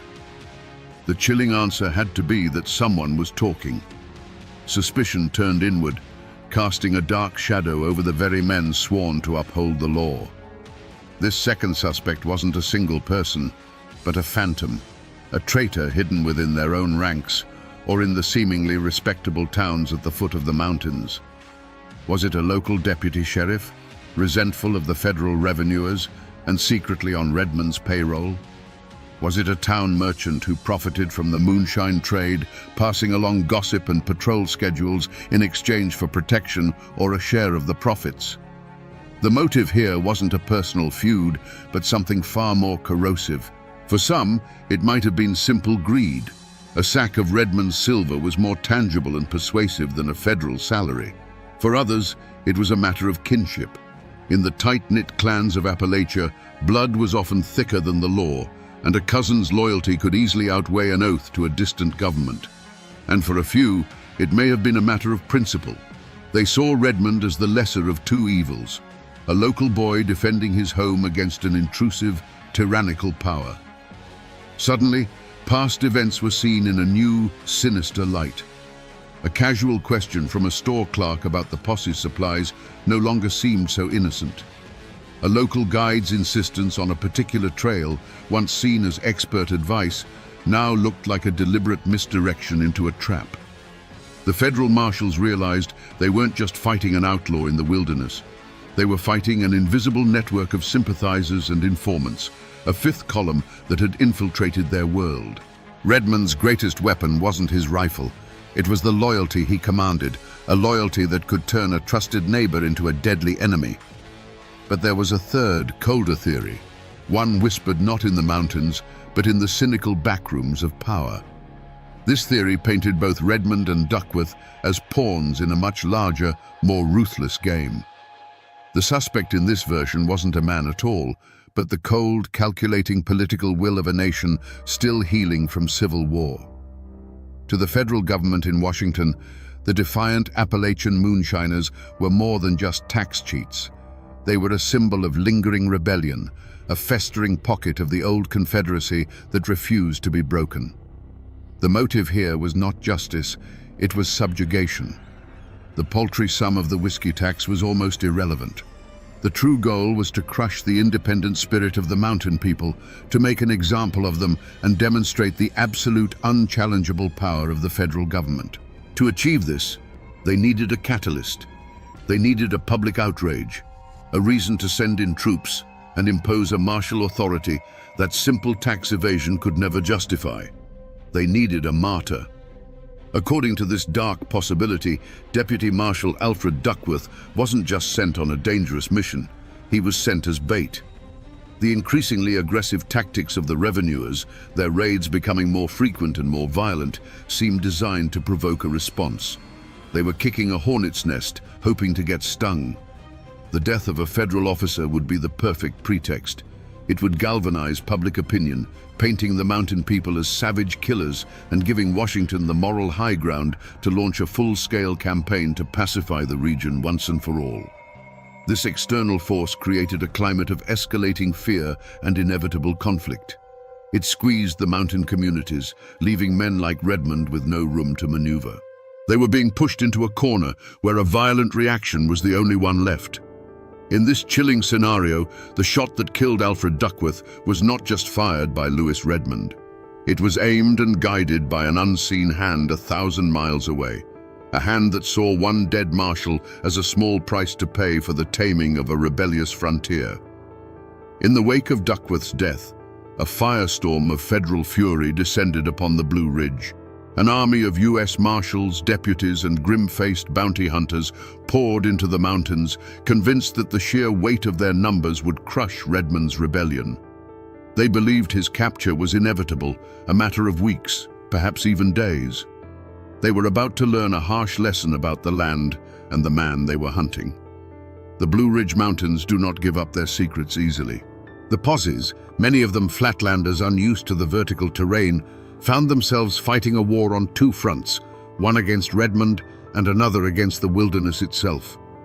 They were tormented by knife-edge ridges, choked by rhododendron hells so thick a man had to crawl on his belly, and soaked by sudden, bone-chilling mountain rains.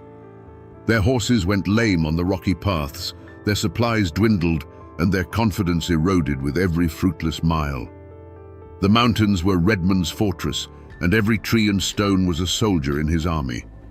Redmond, for his part, played them like a fiddle. He was a master of misdirection. A whisper from a farmer's wife about a man matching his description heading east would send a posse on a 3-day trek into a dead-end gorge, while Redmond was actually miles away to the west. He left deliberate, misleading tracks, only to double back and watch his pursuers from a high ridge, invisible. Tales began to trickle down from the mountains of him, walking brazenly through a town disguised as an old preacher, gathering supplies and information right under the noses of the lawmen who were searching for him. The most famous of these failures became a legend in itself. Acting on a tip, a large posse of marshals surrounded a small, isolated cabin deep in Transylvania County where Redmond was said to be cornered. For hours, they laid in wait, a perfect trap. As dawn broke, they stormed the cabin, ready for a bloody shootout. They found only a cold hearth and an open back window. He had slipped through their grasp yet again. Locals would later swear he'd climbed right up the wide stone chimney and disappeared into the night like smoke. The truth was likely simpler, but the legend was far more powerful.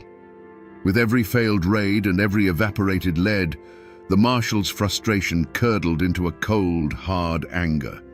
They were being humiliated, outsmarted at every turn by a backwoods distiller. This growing desperation made the lawmen dangerous, their questions more pointed, their methods more aggressive.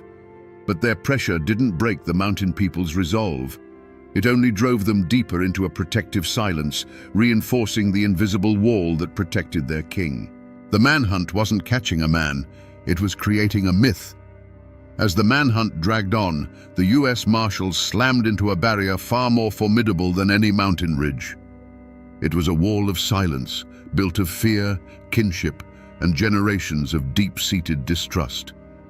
When they rode up to isolated cabins to ask questions, they were met with blank stares, lowered eyes, and a frustrating, impenetrable chorus of, "I don't know nothing." Doors that were once open to strangers were now bolted shut. The friendly mountain folk had turned inward, their faces becoming as hard and unreadable as the granite cliffs around them. This was the unspoken code of the mountains, an omerta as binding as any blood oath. To speak to a revenuer, to offer even the smallest piece of information, was to commit the ultimate sin, betrayal of your own people. The reasons were twofold. First, there was the very real fear of retribution. Louis Redmond was not just a hero. He was the law in these parts. His network was everywhere, and a loose tongue could cost a man his livelihood, his home, or even his life. Old Martha, who claimed she saw a rider pass her cabin the night Duckworth was killed, found her barn burned to the ground a week later. After that, no one dared speak a word. But it was more than just fear. It was a profound and unwavering loyalty to their way of life and to the man who had become its greatest defender. In their eyes, the federal government was the true criminal, the outside force that sought to starve their families and destroy their traditions. Helping the marshals was seen as siding with the enemy.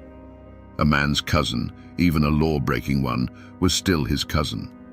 A neighbor who shared his corn was more of a brother than any uniformed stranger from Washington. Redmond wasn't an outlaw hiding among them. He was one of them, being protected by them. The psychological toll was immense, both on the hunters and the hunted. The marshals, consumed by frustration, began to see every man, woman, and child as a potential conspirator. Their presence became more oppressive, their methods harsher, which only served to reinforce the community's silence. The mountains became a closed world, a fortress of collective will. This wall of silence was the bedrock of Redmond's kingdom. It was the reason he could move like a ghost, because for the law, he was surrounded by 1,000 invisible accomplices who saw nothing, heard nothing, and knew nothing at all. For 5 long years, the manhunt had grown cold, freezing into a kind of permanent, low-grade war. Louis Redmond had transcended from a man into a living folk tale, a ghost who haunted the Blue Ridge. The federal marshals, weary and frustrated, maintained their presence, but the active chase had become a grim stalemate. The wall of silence held firm, and it seemed Redmond would rule his mountain kingdom until he died of old age, a free man. But time, the great betrayer, was working against him in ways no posse ever could. The turning point wasn't a clever piece of detective work or a long-lost letter found in a dusty attic. It was the slow, insidious erosion of 2 pillars that held up Redmond's world: his own health and the loyalty of his men. The endless running, the cold nights sleeping on damp ground, and the constant stress had taken their toll. Redmond, the invincible warrior, was being weakened by a cough that wouldn't quit, a fever that stole his strength. It was likely consumption, the White Plague, and it was a foe he couldn't outrun or outshoot. At the same time, the massive bounty on his head had grown from a mere offer into a legend of its own. It was a life-changing sum of money, enough to buy the biggest farm in the valley, enough to leave the mountains forever and live like a king. For years, the code of loyalty held firm. But as Redmond grew weaker, his aura of invincibility began to fade. The temptation of the reward, a constant whisper in the ears of his followers, grew louder. Then in 1881, the forgotten clue finally surfaced. It wasn't an object, it was a man. An associate, seeing his leader wasting away and enticed by the promise of a fortune, finally broke. He walked out of the mountains and into the world of the law, seeking out U.S. Marshal R.M. Bob Love. He offered not rumors or speculation, but hard facts. The precise location of a cabin where Redmond lay, too sick to fight, too weak to run. For Marshal Love, after years of chasing shadows and lies, this felt different. This felt like the truth. A sudden, electrifying urgency coursed through the federal ranks. The stalemate was broken. The hunt was on again, and this time, it would be the last. Marshal R.M. Bob Love didn't take a large posse. He knew a big, noisy group of men would be spotted a mile away. Instead, he chose a few trusted deputies, men who could move through the woods as silently as the shadows themselves. Guided by the informant, they traveled through the night, fording cold streams and climbing steep ridges, their every step measured and quiet. The air was thick with a tension that had been building for 5 years. This was it. Either they would find the ghost of the Blue Ridge, or they would walk into another one of his elaborate traps. There would be no in-between. As the pre-dawn light began to filter through the trees, the informant pointed to a small, unassuming cabin tucked into a secluded cove. It was no fortress. There were no armed guards, no fortified walls. It was just a simple, lonely shack, with a thin curl of smoke rising from its stone chimney. The legend of Redmond's fortress died right there in the grey morning light, replaced by the vulnerable reality of a hunter's hideout. The men fanned out, surrounding the cabin with rifles raised, their hearts pounding in the silent woods. Marshal Love stepped onto the porch, his own weapon held steady, and kicked the door. The door swung inward with a groan, but there was no thunderous volley of gunfire, there was no defiant war cry. The man who stood in the dim light of the cabin was not the devil they had hunted, not the supernatural marksman of the ballads. He was a spectre. Louis Redmond was pale and gaunt, his broad shoulders stooped, his famous piercing blue eyes clouded with fever. He was leaning against a table for support, and a violent cough racked his body. The silver-inlaid rifle, his legendary companion, was propped in a corner, just out of reach. The 5-year war had ended not with a bang, but with a wheeze. And so, the great mystery was finally solved. It was him. Louis Redmond, the king of the moonshiners, was the man responsible. The informant's testimony, combined with Redmond's own defiant silence, confirmed what the law had always believed. He was the commander who gave the order on Sassafras Mountain, the general of the invisible army that had protected him for so long. All the red herrings, the false trails, and the whispers of conspiracy burned away in that moment, leaving only the stark truth of the man standing before them.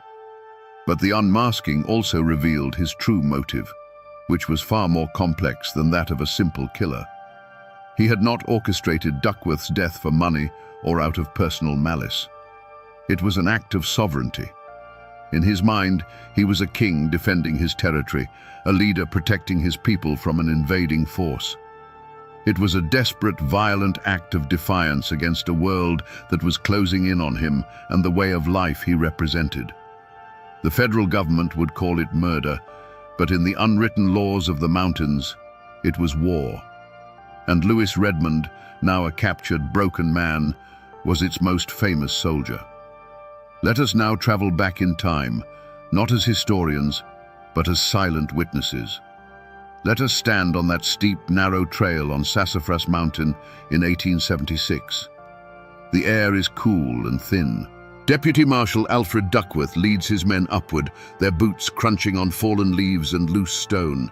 They move with the caution of experienced lawmen, their eyes scanning the dense, almost claustrophobic walls of mountain laurel on either side.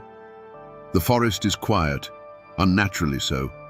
It feels as though the mountain itself is holding its breath, waiting. Then, the world tore open. It began not with a warning shout, but with a single, shattering crack of a rifle from the high ridge above. Before the echo could even register, it was answered by a dozen more. A deafening roar of gunfire erupted from the unseen enemy, a sound so sudden and violent it seemed to strip the leaves from the trees. Angry orange blossoms of muzzle flash bloomed and vanished within the dark green thickets, spitting death down upon the trail. For the men in the posse, the world dissolved into pure, terrifying chaos. They dove for cover behind rocks and fallen logs, the air around them alive with the angry buzz of lead. They heard the sharp splintering of bark as bullets slammed into the trees around them, inches from their heads. They returned fire, but their shots were blind, aimed at ghosts they could not see. They were caught in a perfect killing ground, a turkey shoot, and they were the prey. Through the smoke and confusion, one of the deputies saw it happen. He saw Marshal Duckworth standing his ground, raising his revolver to fire back at the invisible foe. Then the marshal grunted, a sharp sound of surprise, as if he'd been shoved hard from behind by an invisible hand. He stumbled forward 2 steps, his body suddenly limp. His hat flew from his head and tumbled down the path, and then he collapsed, face down into the dirt he had come to claim in the name of the law. And as quickly as it began, it was over. The thunderous volley ceased. A ringing silence rushed back in to fill the void, a silence made heavier by the lingering smell of sulfur and the sight of the unmoving form on the trail. The surviving lawmen, hearts hammering against their ribs, slowly rose from their cover, their rifles still pointed at the empty ridge. There were no victory cries from above.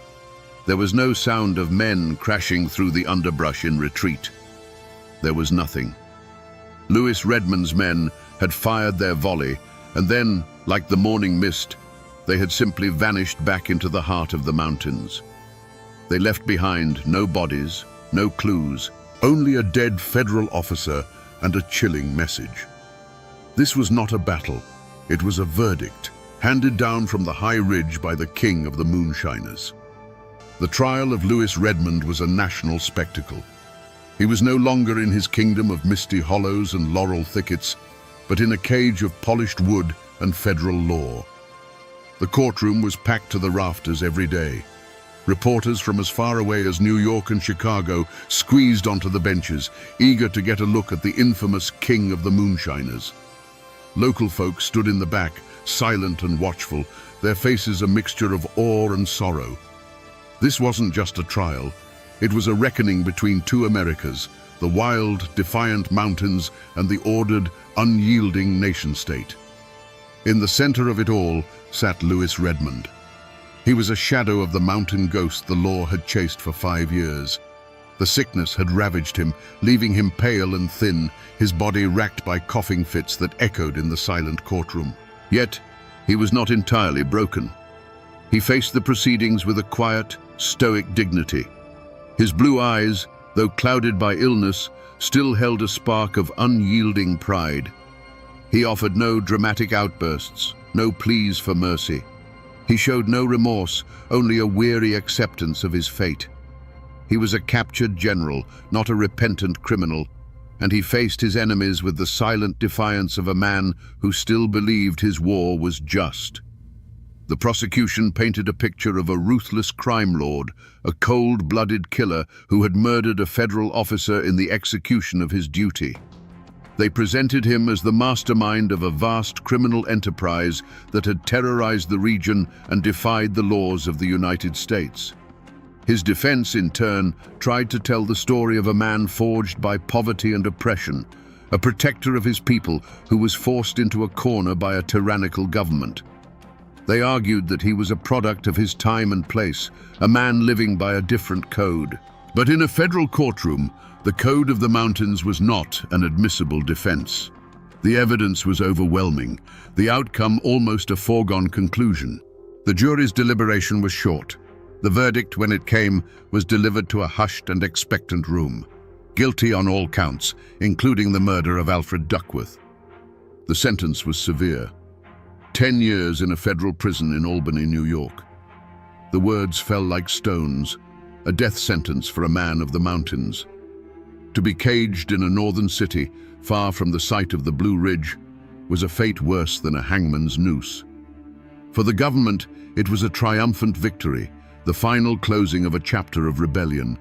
Justice had been served. But for the thousands of people who had followed his story, who saw him not as a killer, but as a folk hero, it was a tragedy. The king had been dethroned, and the verdict sparked a controversy that would echo far beyond the courthouse walls, asking a question that still hangs in the Appalachian air. Whose justice was it, really? The guilty verdict and prison sentence were not the final chapter.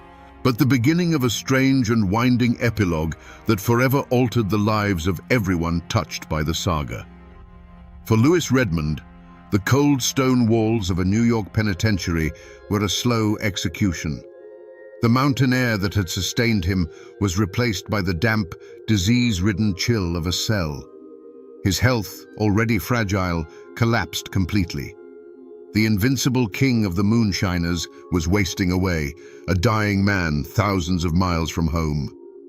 But the legend he had so carefully crafted in the mountains now became his salvation. The sympathetic newspaper stories, the public outcry, and the petitions signed by thousands of people created a groundswell of support. Politicians, sensing a popular cause, began to lobby on his behalf. The narrative had shifted. He was no longer seen as a cop killer, but as a romantic figure, a symbol of a vanishing frontier spirit, and a man who would surely die in prison. In a stunning and politically calculated act of mercy, President Chester A. Arthur granted Louis Redmond a full pardon in 1884.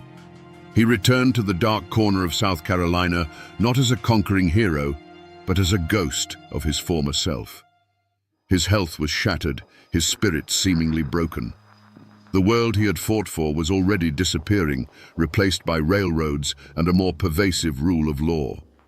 He gave up moonshining, the fire of his rebellion extinguished, and tried to live a quiet life as a farmer.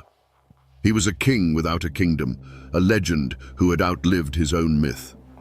The lives of those who had hunted him were also forever changed. Marshal Bob Love, the man who finally captured him, became a celebrated figure in law enforcement, his name forever linked with the taming of the infamous moonshiner. Yet the victory was bittersweet. The manhunt had consumed years of his life and exposed the deep, unbridgeable chasm between the mountain people and the federal law he represented. And what of the man who betrayed him? History does not record his name for good reason. He collected his bounty, a fortune in silver, but in doing so, he became a pariah. He was a Judas in a land that valued loyalty above all else. He was forced to leave the mountains, forever looking over his shoulder, a man who had sold his soul and could never go home again. Their fates, from the president in the White House to the nameless informant, were now all intertwined, strands in a single, complex story of justice, betrayal, and a war fought in the shadows of the Blue Ridge. Louis Redmond, the man, died in 1894, a shadow of his former self. He was buried in a small, unmarked grave in the dark corner of South Carolina, a quiet end for a man whose life had been a thunderclap. But while the man faded back into the mountain soil, his story refused to lie down and die with him. It lived on, becoming more potent and more romantic with each passing year, an echo that has never truly faded from these hills. You can go there today. You can drive the winding roads of Transylvania County or hike the steep trails of Sassafras Mountain. You can stand in the very places where Redmond ruled, where revenuers hunted, and where Alfred Duckworth drew his last breath. The landscape itself is the most enduring monument to his story. There is no grand stone marking his final resting place, no plaque commemorating his deeds. There is only a patch of earth, and the whispers that still cling to the rhododendron thickets and the high, lonely ridges. The mountains that protected him in life now guard his memory in death. His true memorial is not carved in stone, but in folklore. Around fires and on front porches, his name is still spoken with a mixture of reverence and excitement. They'll tell you he was a Robin Hood who stole from the government to feed the poor. They'll tell you he could shoot the buttons off a man's coat at 100 yards as a friendly warning. His legend has been sung into the memory of the mountains, carried on the strings of a fiddle in old ballads that tell of the brave outlaw who waged a war for his people. The world might forget the specifics of the Internal Revenue Act, but it remembers the story of a man who refused to bow. Louis Redmond became more than a moonshiner. He became a symbol of the fierce, independent, and defiant spirit of Appalachia. His story has been etched into the landscape and the very soul of its people. And though the official records may lie gathering dust in some distant archive, the Blue Ridge remembers. The mountains always remember. So we return to the question that hung in the air on Sassafras Mountain amidst the lingering smoke of black powder. Who would dare to kill a federal marshal? The simple answer, the one written in the court records, is Lewis Redmond. But the truth, as it so often is in these mountains, is far more complex. The trigger was pulled not just by a man, but by an entire world, by a culture under siege. Redmond was simply the hand that held the rifle, the focal point of a generation of anger, pride, and a desperate will to survive on one's own terms. This is a story that teaches us how legends are forged. They are rarely born from pure goodness, but from the fiery collision of law and need, of history and memory. Lewis Redmond was a criminal. He was a tax evader, a distiller of illegal liquor, and ultimately responsible for a man's death.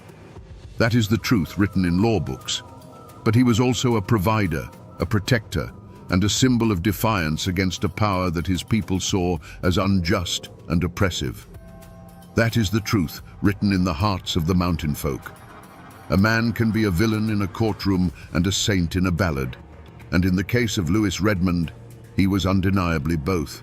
His story is a testament to the enduring, unconquerable spirit of these mountains, a spirit that values loyalty over law and kinship over government.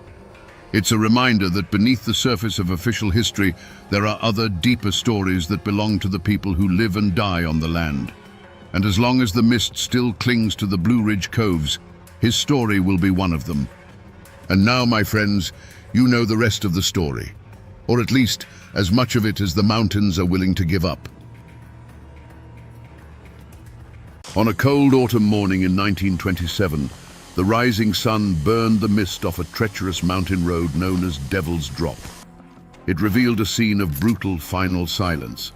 A Ford V8, its metal skin peppered with bullet holes, sat angled against a fallen tree. Beside it, his life staining the dark Carolina soil, lay William Bill Young, the undisputed king of the region's white lightning trade. His cargo of whiskey was gone. His life was gone. The mountains don't give up their secrets easily. The official law called it a bootlegger's quarrel and looked the other way. But this single act of violence didn't just end a man's life. It started a legend. It gave birth to a story of a love so powerful it refused to die, and a ghost that walks these hills to this very day. Today, we're going to peel back the layers of myth and memory to find the truth behind the haunting of Silver Creek Cemetery. To understand the ghost, you must first understand the man she mourned and the world he ruled. The 1920s in the Blue Ridge Mountains were a time of quiet defiance. For generations, turning corn into whiskey was a way of life, a craft that put food on the table when cash was a stranger in these parts. Prohibition wasn't a law to these people. It was a declaration of war from a distant government that neither knew nor cared about their struggles. In this world, William Bill Young was not just a criminal. He was royalty. He was the Prince of White Lightning. His stills were tucked away in rhododendron hells, so thick and tangled, no federal agent could ever hope to find them. And his product wasn't the harsh, blinding moonshine of cheap renown. It was smooth, clean, and powerful, a spirit sought by name in the fine parlors of Charlotte and Asheville. He was a folk hero, a handsome and charismatic figure who drove a Ford V8 modified to outrun any lawman on the twisting mountain roads. But Bill Young's greatest treasure wasn't his reputation or his souped-up engine. It was his wife, Eleonora. She was said to be a preacher's daughter from a neighboring valley, a woman with a gentle soul and hair the color of dark honey. Her quiet grace was the perfect counterpoint to his dangerous life. She was the calm at the center of his storm, the one person who saw the husband and the father, not the outlaw. Their love was a local legend in itself, as fierce and untamed as the landscape around them. In a life defined by risk, by late-night runs with no headlights, by the constant threat of the law and jealous rivals, Eleonora was his one safe harbor. She was the reason he came home. The small cabin they shared was a world away from the stills and the chases, a sanctuary filled with a love that felt unshakable. Yet, in those mountains, success casts a long and hungry shadow. Bill's legend grew, and so did the jealousy of other men. Whispers began to circulate about a new outfit, ruthless men from over the state line in Tennessee. They didn't follow the old codes of honor among moonshiners. They were profiteers who saw Bill's territory not as something earned, but as something to be taken.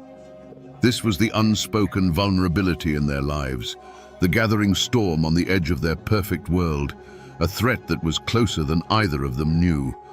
It was a local farmer on his way to market who found him, his mule stopping dead in the road, ears twitching at a scene that was deeply, horribly wrong. The unnatural silence was the first thing he noticed. No birdsong, no rustle of squirrels, just the quiet hum of a world holding its breath. Bill Young's Ford V8 was a monument to the violence. Its shattered headlights stared blindly at the sky, and its dark paint was marred by a dozen jagged holes. The driver's side door was open, swinging slightly in the morning breeze. The county sheriff, a man who knew these hills and its people, arrived an hour later. He meticulously walked the scene, his eyes missing nothing. The evidence told a story, but it was a fragmented one. The large oak tree blocking the road hadn't fallen by chance. He could see the fresh, clean cuts of an axe at its base. It was a classic ambush. He found spent rifle casings glinting in the dirt on the high bank of the road, suggesting the attackers had the advantage of cover and elevation. Bill's own pistol was clutched in his cold hand, all 6 rounds fired. He hadn't gone down without a fight. The ground itself held the most telling clues. In the damp earth, the sheriff could make out at least 3, maybe 4, distinct sets of boot prints, none of which belonged to Bill.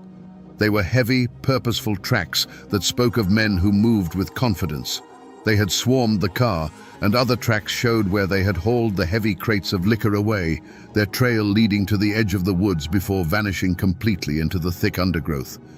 It was efficient. It was professional. But the scene was also a puzzle of contradictions. They had taken every last jar of whiskey, yet Bill's wallet, still thick with cash, remained untouched in his pocket. This wasn't a simple robbery by desperate men. This was a targeted strike, an execution designed to send a message. The chaos of the gunfire was followed by the cold, calculated logic of the theft. Who were these men who left money but took liquor? Who fought with such brutal finality? The crime scene on Devil's Drop spoke of a coordinated attack, but the wilderness offered no easy answers. The gunshots had echoed through the holler and then been swallowed by the trees. The killers had materialized from the forest and then melted back into it, leaving behind a dead man, a bullet-riddled car, and 1,000 terrifying questions that began to spread like wildfire through the tight-knit mountain community. Now, in these hills, when a man like Bill Young is found dead, the first place you look is at the man who hated him the most. And in this case, that man had a name: Jedediah Jed Scoggins. Jed was a moonshiner of the old school. His still was a rusty, sputtering contraption that produced a liquor so harsh it was said you could peel paint with it. He was a bitter, solitary man, with eyes as hard as creek stones and a permanent scowl etched into his face. The bad blood between Jed and Bill ran deep, a classic mountain feud born not of land or family, but of pure, corrosive jealousy. They had come up in the trade together, but where Bill was an artist, Jed was just a cook.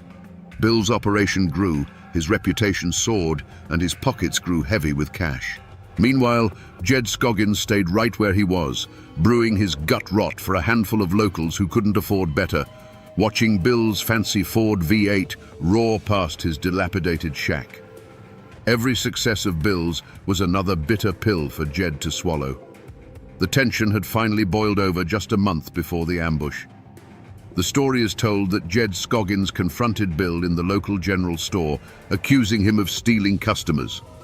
Bill, with his easy smile, just laughed it off. He clapped Jed on the shoulder and said loud enough for everyone to hear, "Now, Jed, There's a market for paint thinner and there's a market for fine whiskey. We ain't in the same business." The store erupted in laughter. For a man like Jed Scoggins, whose only currency was his pride, the public humiliation was a wound that would never heal. His face turned a deep, dangerous red, and he stormed out, muttering threats under his breath. So when the news of Bill's murder spread through the hollers, every eye turned to Jed. The sheriff paid him a visit first thing. Scoggins denied everything, of course, but his anger made him look guilty. Whispers solidified into what seemed like fact. A trapper claimed he'd seen Jed's beat-up truck parked in a thicket a mile from Devil's Drop the night of the killing. Others swore they'd heard him at the store just last week, telling anyone who'd listen that Bill Young's pride is gonna get him killed. For the community, and for the lawmen looking for a quick and easy answer, Jed Scoggins was the perfect suspect. He had the motive, the means, and a heart full of poison. But a bitter old man like Jed Scoggins was a known danger, a rattlesnake that warns you before it strikes. The truly terrifying poison is the kind you welcome into your own home. As the initial shock wore off, a second, more chilling suspicion began to take root, turning from the obvious enemy to the trusted friend. Caleb Vance. Caleb was Bill Young's right-hand man, his shadow. He was a younger cousin who Bill had taken under his wing years ago, teaching him every secret of the trade. Caleb knew the location of the stills, he knew the delivery schedules, and he knew the hidden compartments in the Ford V8. He was the one man on earth Bill trusted with his business, his life, and the safety of his wife, Eleonora. He was treated like a brother. No one suspected him, not at first. But loyalty, when starved of recognition, can curdle into ambition. Caleb was the one doing the back-breaking work in the humid hollows, while Bill was the one collecting the profits and the praise. He saw the life Bill had built, the respect, the fear he commanded, the money, and began to see it not as something to admire, but as something he deserved.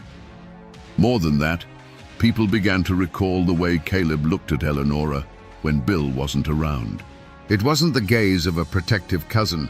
It was the quiet, hungry stare of a man coveting something he could never have.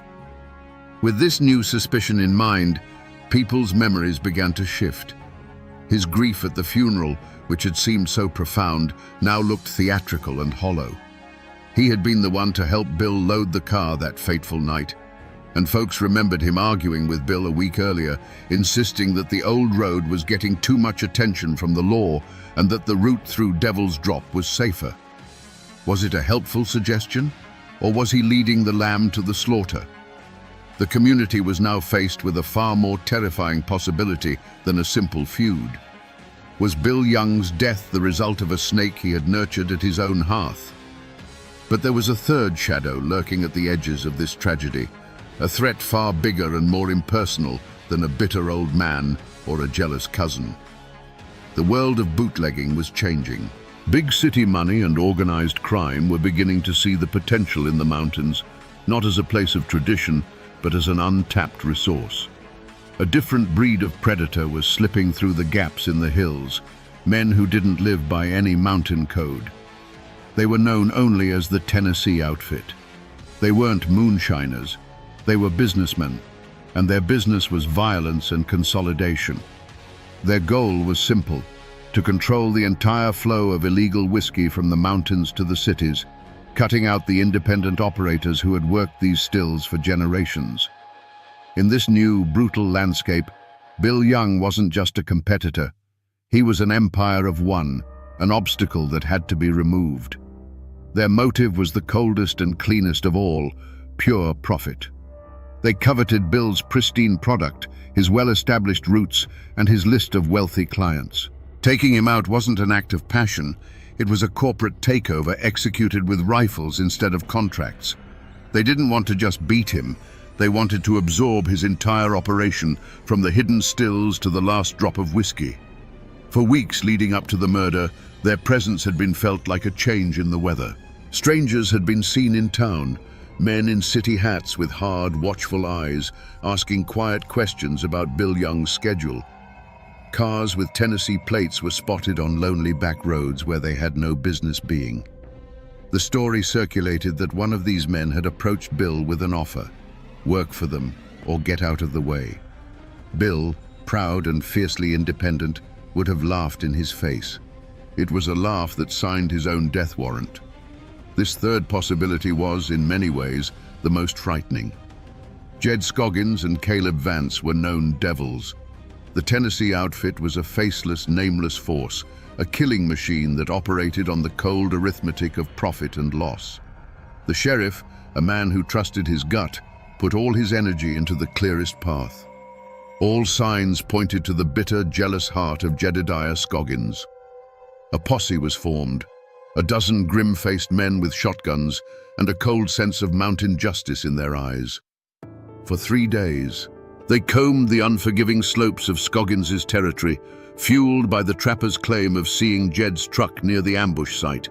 They navigated briar-choked ravines and followed cold tracks through mist-filled hollows, certain that every step brought them closer to their man. They finally cornered him at his ramshackle cabin, expecting a desperate shootout. But what they found was anticlimax and confusion. Jed Scoggins wasn't armed and ready for a fight. He was laid up in a filthy cot, his leg crudely splintered and swollen to twice its normal size. He spat tobacco juice onto the floor and cursed them for fools. His alibi was ironclad and delivered by the one man in the county whose word was beyond question: the old doctor.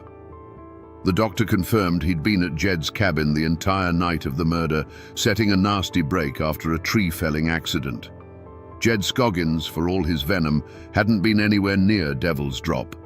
The most promising lead had evaporated into thin air. The sheriff then turned his attention to Caleb Vance.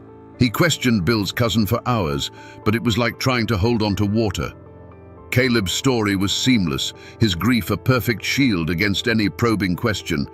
He expressed shock and sorrow that anyone could suspect him. Without a single piece of hard evidence, the whispers against him remained just that, powerless whispers. And as for the Tennessee outfit, they were smoke. The sheriff sent inquiries across the state line, but the men in city hats were ghosts.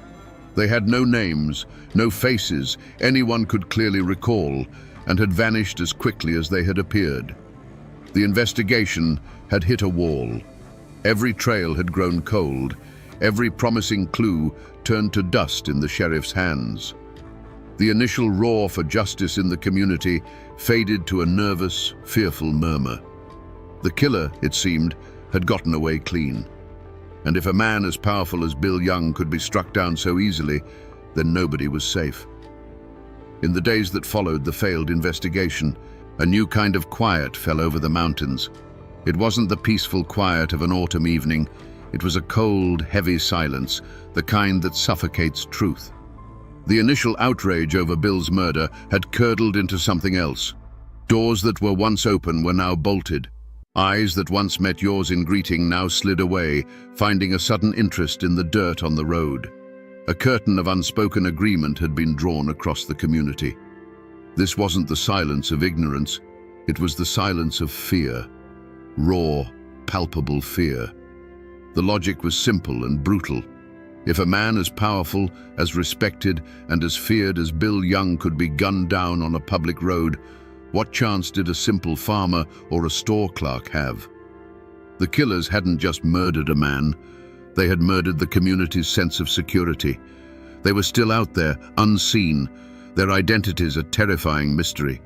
To speak a name, to repeat a rumor, was to risk drawing their attention, and no one wanted to be next. But it was more than just fear. It was the code. For generations, these mountain folk had lived by their own laws, born of a deep and abiding distrust for any authority that came from outside their hills. Talking to a man with a badge, even a local one, was a violation of that code. It was inviting an outside world of courts and lawyers into their own business. The unspoken rule was clear. You see nothing, you hear nothing, and you know nothing. You handle your own affairs, and you let your neighbors handle theirs. The few who were thought to know something learned the power of this code very quickly. A man who had been seen talking to Bill just hours before the ambush suddenly became a pariah. His neighbors, men he'd known his whole life, suddenly had urgent chores to do when he approached. No threat was ever spoken aloud, none needed to be. The cold shoulders and the averted gazes were a message clearer than any gunshot. Stay quiet, or you're on your own. And so, the sheriff's investigation died, not from a lack of leads, but from a lack of voices. He would ask questions and be met with blank stares, polite deflections, and shrugged shoulders. The people of the valley had made a collective choice. They would bury the truth under the weight of their silence, hoping that if they didn't speak of the devil, he might just pass them by. The murder of Bill Young was now a closed book, locked tight by the fear of an entire community. Years slid by like water over stone. The murder of Bill Young became a cold case, then a local legend, a story to tell children to keep them from wandering too far into the woods after dark. The wall of silence held firm, and every single evening, Eleonora kept her vigil, her black-clad form becoming as much a part of the landscape as the ancient oaks in the cemetery. Her grief was a silent, unchanging monument. Nearly a decade after Bill's death, Eleonora's vigil finally ended.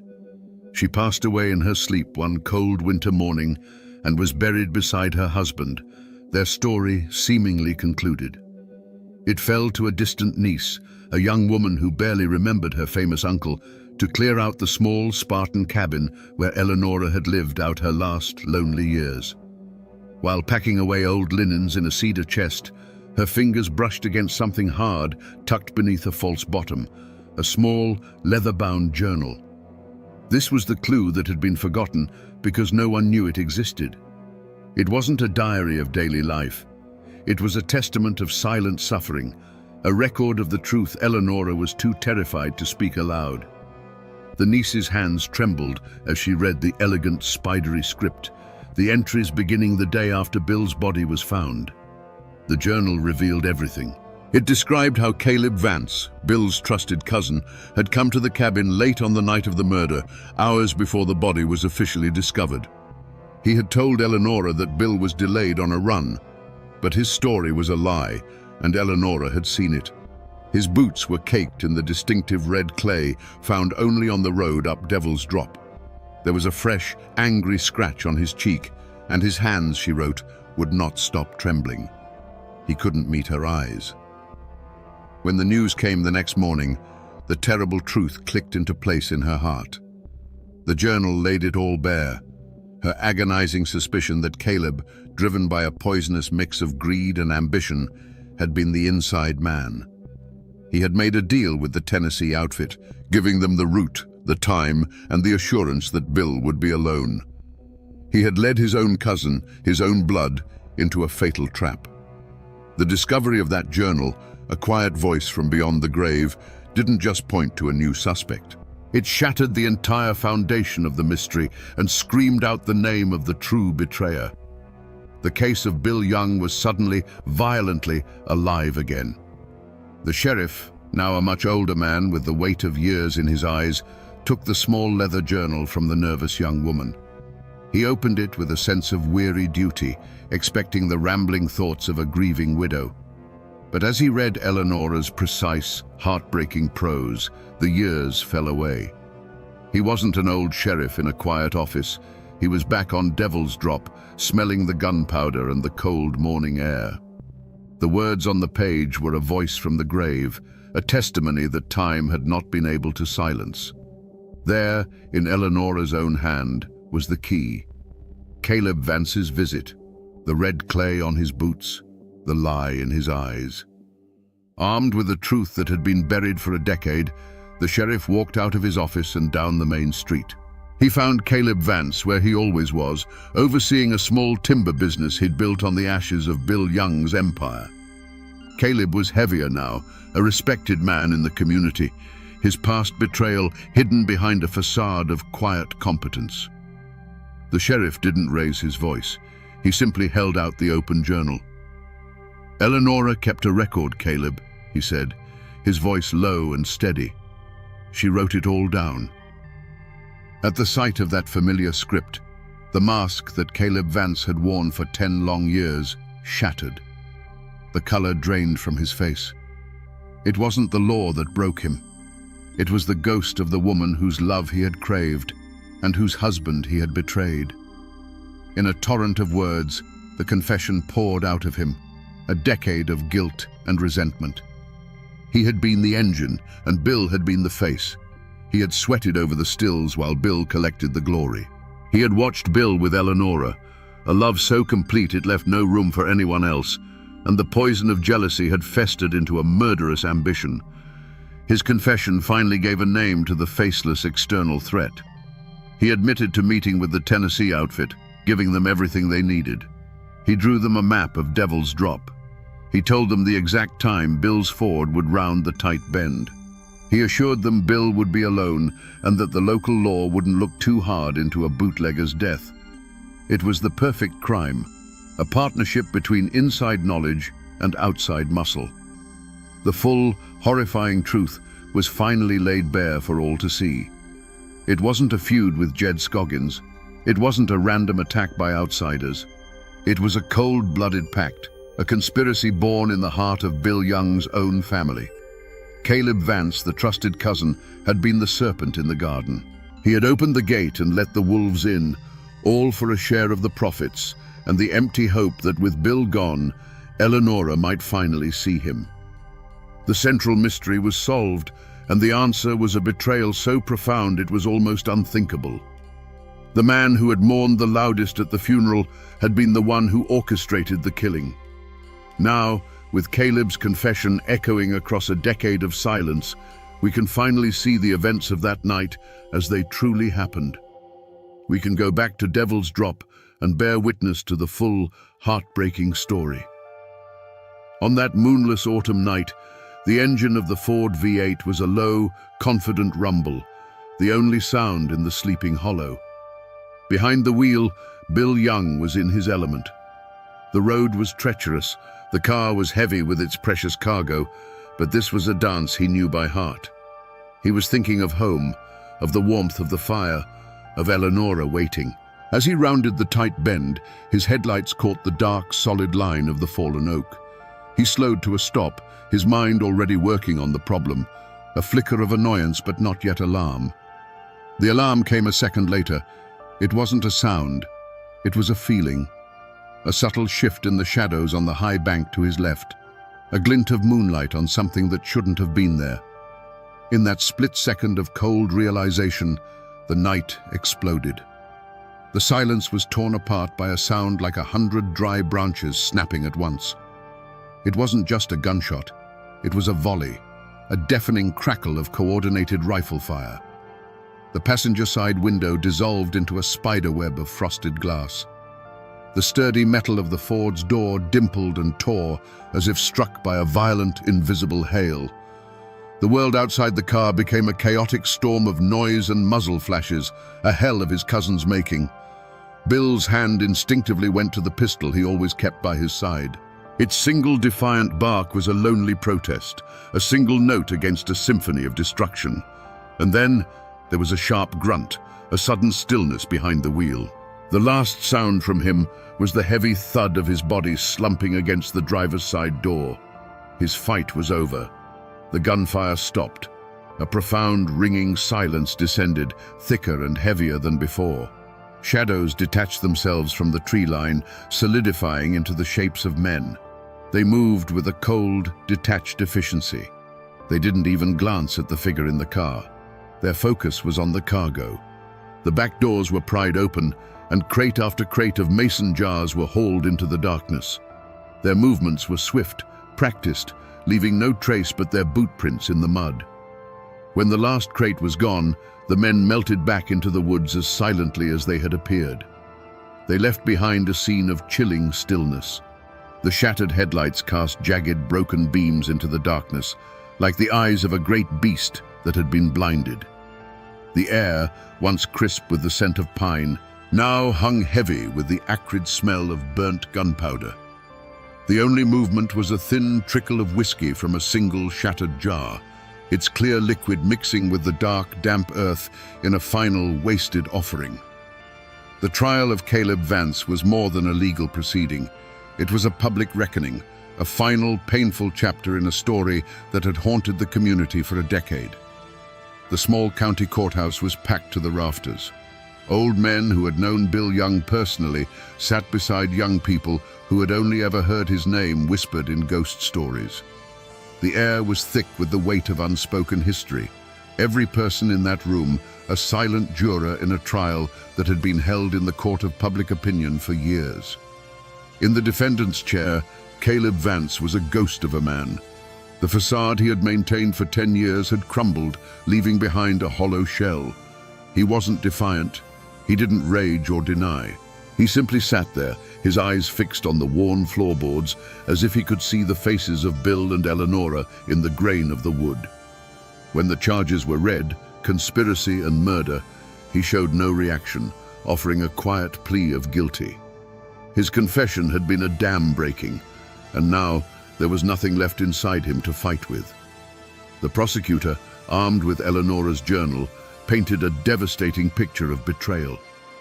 He read passages aloud, and the sound of the dead woman's words, filled with sorrow and suspicion, silenced the entire courtroom. He presented Caleb as a modern-day Cain, a man who had sold his own kin into a bloody ambush for a handful of silver and a sliver of power. The evidence was overwhelming, the confession absolute. The prosecution demanded the harshest penalty the law would allow. But this was Appalachia, and justice here has always been a complicated, tangled thing. Caleb's lawyer didn't argue his client's innocence. Instead, he argued his weakness. He portrayed Caleb not as the architect of the crime, but as a foolish, resentful young man who was manipulated and threatened by the faceless, ruthless Tennessee outfit. He argued that Caleb never fired a shot, that his guilt was in his silence and his cowardice, not in a direct act of murder.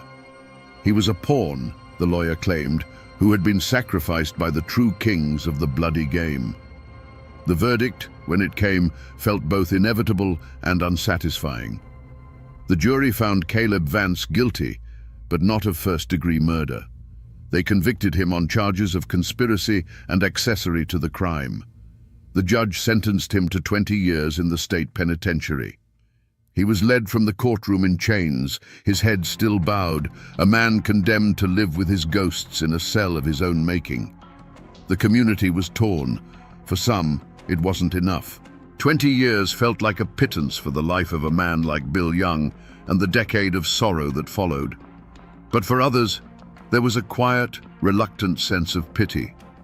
They saw Caleb not as a monster, but as another victim of the violent world they all inhabited. Justice, it seemed, had been served, but it brought no peace.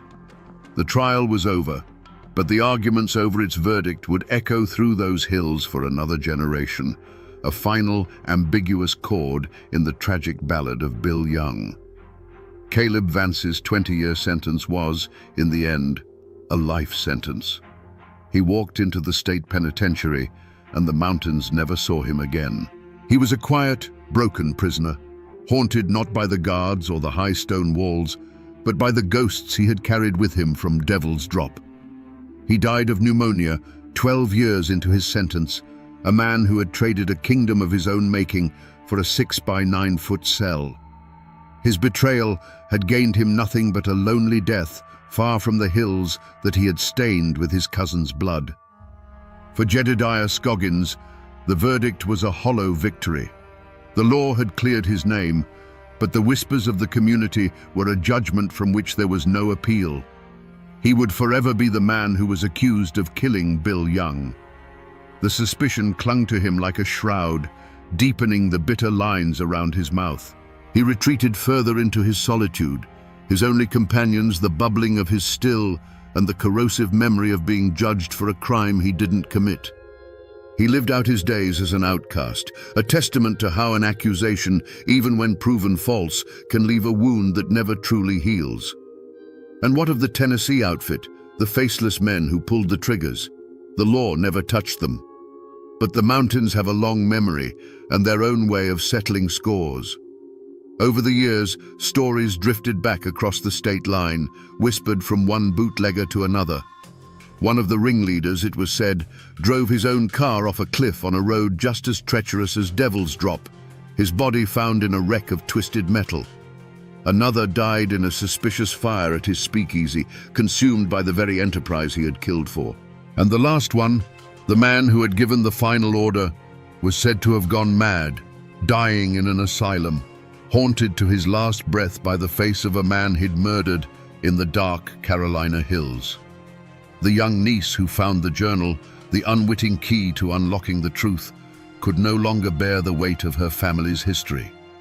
She sold the small cabin and the land and moved away, seeking a life in a place where the name Young didn't carry the echo of gunfire and betrayal.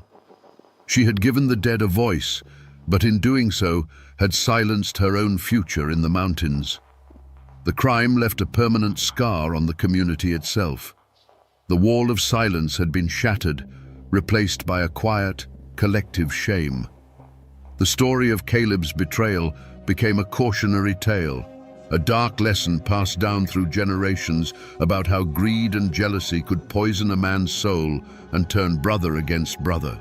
The events on Devil's Drop were no longer a mystery, but a wound in the valley's memory, a stark reminder that the deepest betrayals often come from those who stand closest to the fire. If you travel those winding Carolina roads today, you can still find the echoes of this story etched into the landscape and the memory of its people.